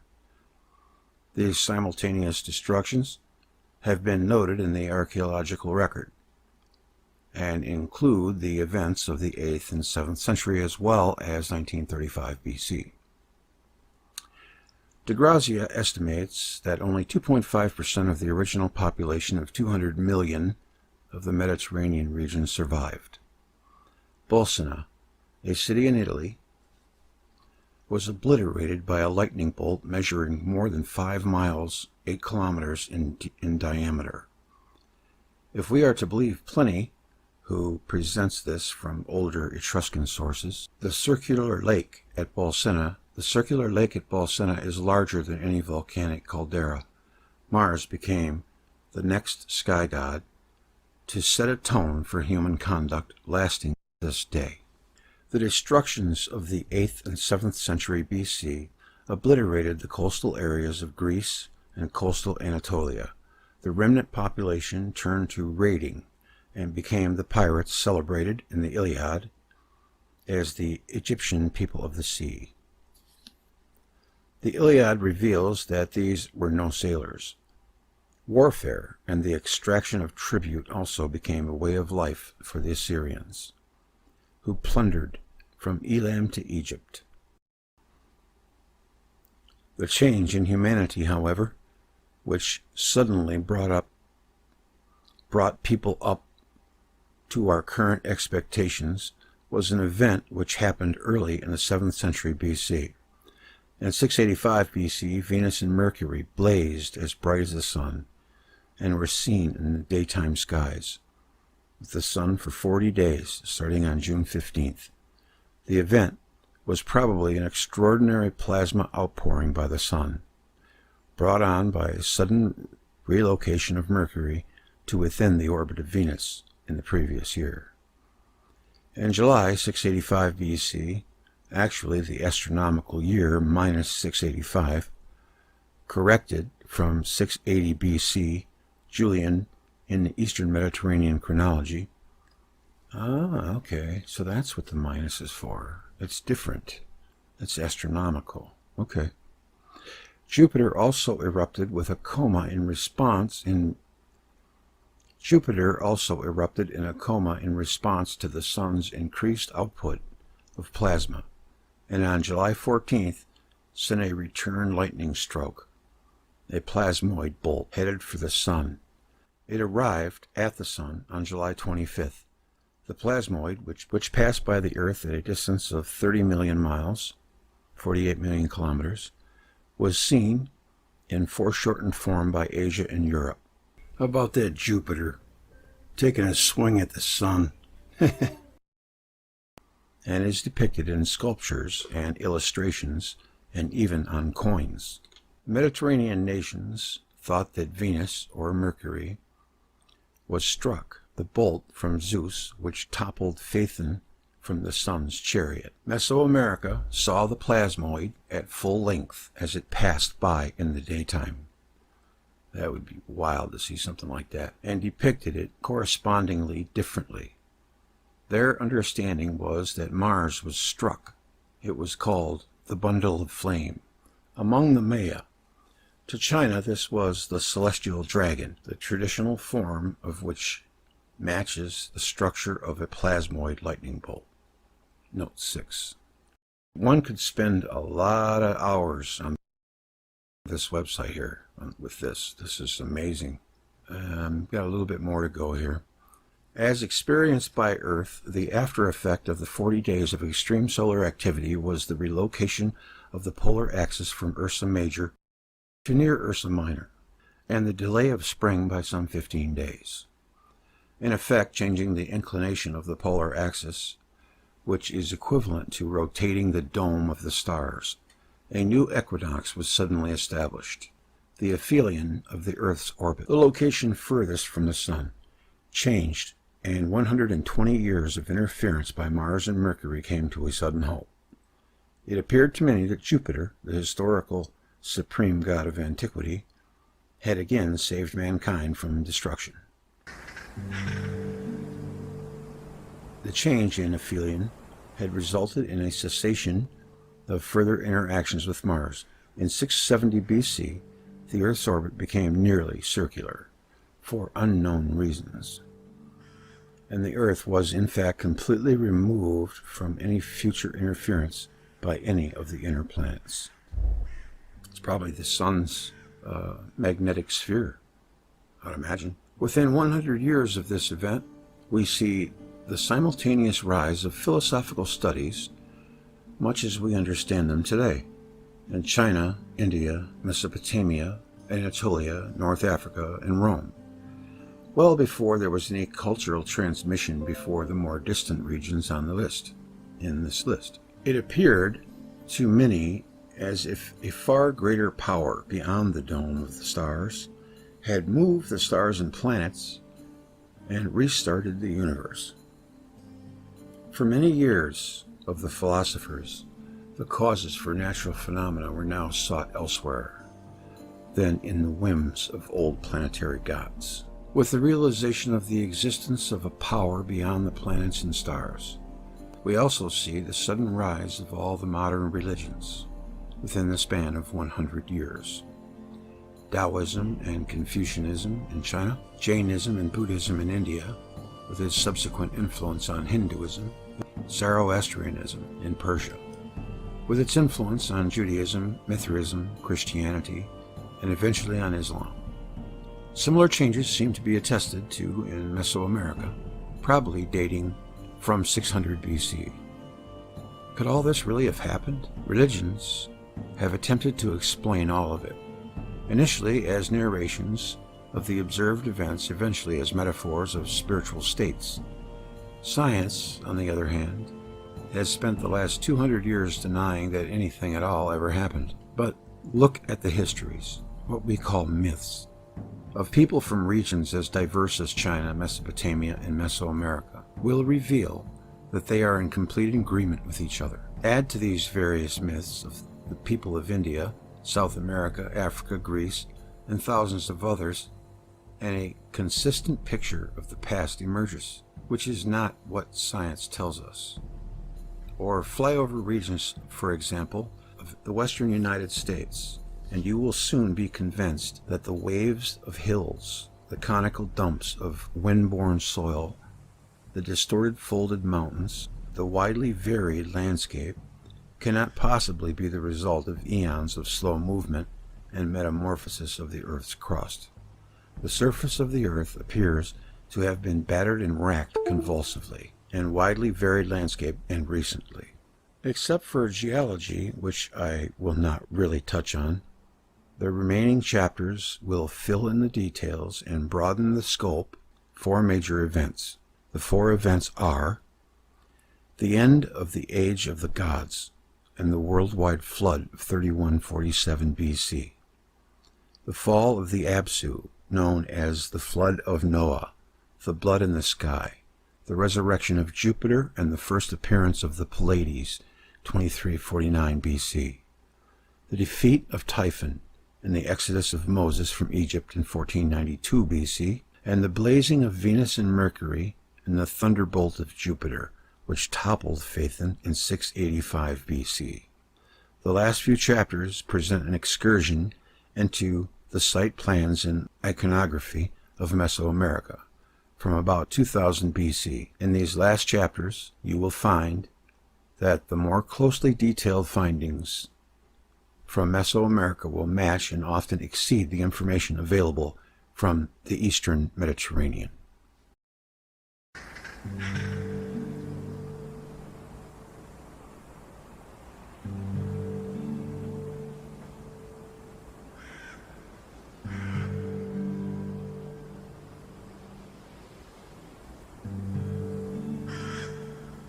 Well, I'll tell you, this is pretty in-depth and in detail. There's just tons more. I figured it'd be okay to read this because it's free to the public.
Is anybody there? Wow. I spilt my coffee all over my keyboard and mouse. I don't know if anybody's left. It says 7 viewers. That's what happened. Am I still in chat? No. No, I'm not in the Great Hall anymore. Yep. I spilled my coffee all over my keyboard and mouse. I had to dig up my old mouse and keyboard. When I came back, I saw the stream still going. I said, oh my goodness. What a long delay, huh? Jeez. I don't know. I don't see anybody in chat. I just see 10 viewers. I was going to finish the Ramon thing, but, well, it's 6 o'clock in the morning. I guess I should quit. I just wanted to come back and see people and say I'm sorry about that. I wanted to finish up with the last bit of Ramon, but it is getting early in the morning. It's Easter and I do got to get some sleep. So I'll just call it. I hope you all can hear me. I don't know if you can or not, but let me see. You know, Greg, it would help if you actually turned up the microphone. I don't know if you just... Yeah, you heard that. It says mic. Okay. Well, I'm going to say goodnight, and I'll see you next week. Okay? Take care. Thanks for waiting, but we'll finish this up next week. I got some editing to do, I guess. I hate to leave, but